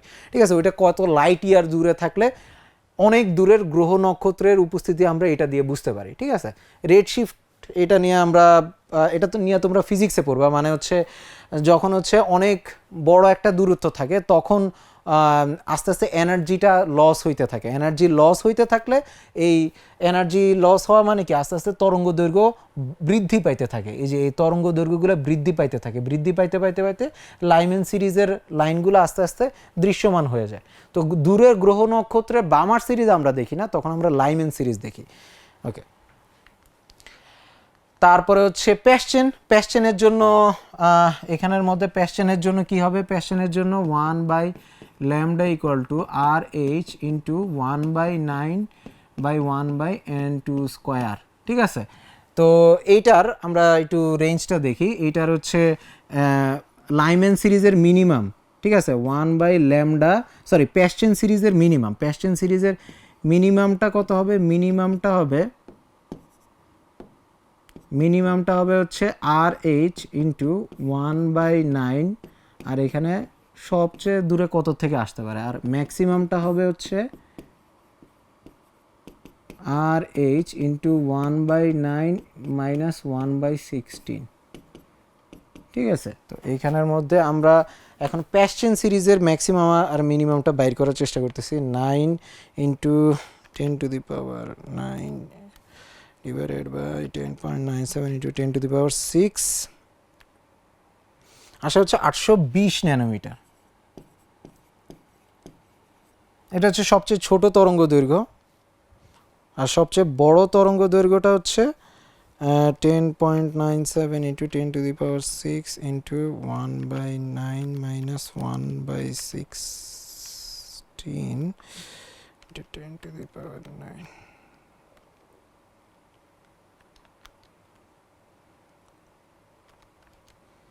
ওকে, 1875 ন্যানোমিটার। আচ্ছা, এইটার তরঙ্গ দৈর্ঘ্যটা অ্যাকচুয়ালি দৃশ্যমানের রেঞ্জের থেকে বেশি, মানে এটা আইআর রেঞ্জে পড়ছে।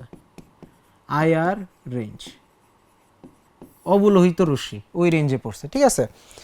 তো অবলোহিত রশ্মি এইটাও আমাদের কসমোলজিতে কাজে লাগে, ঠিক আছে। অ্যাস্ট্রোনমি নিয়ে তোমরা যখন পড়বা এইটা কিভাবে কাজে লাগে, কারণ হচ্ছে আইআর রেঞ্জের তরঙ্গগুলা মনে করো হচ্ছে কথার কথা এই একটা তোমার হচ্ছে গ্রহ নক্ষত্র আছে,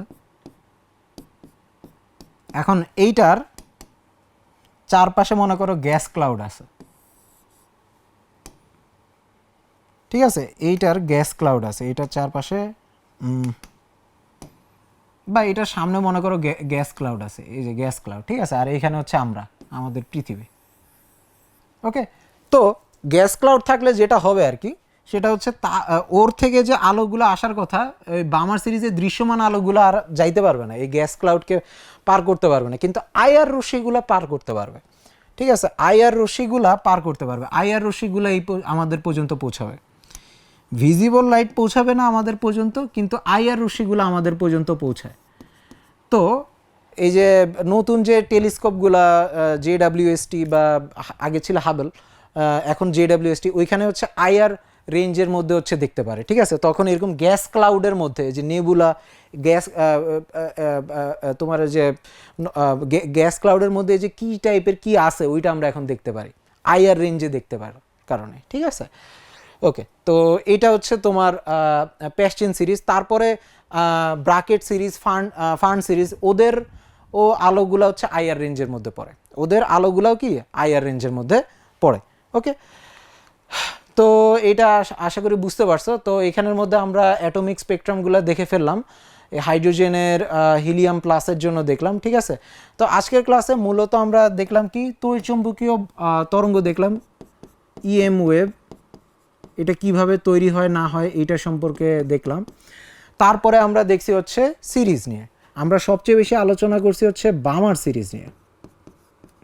বামার সিরিজের মধ্যে কখন এরপরে আমরা আলোচনা করছি কখন শোষণ বর্ণালী হয়,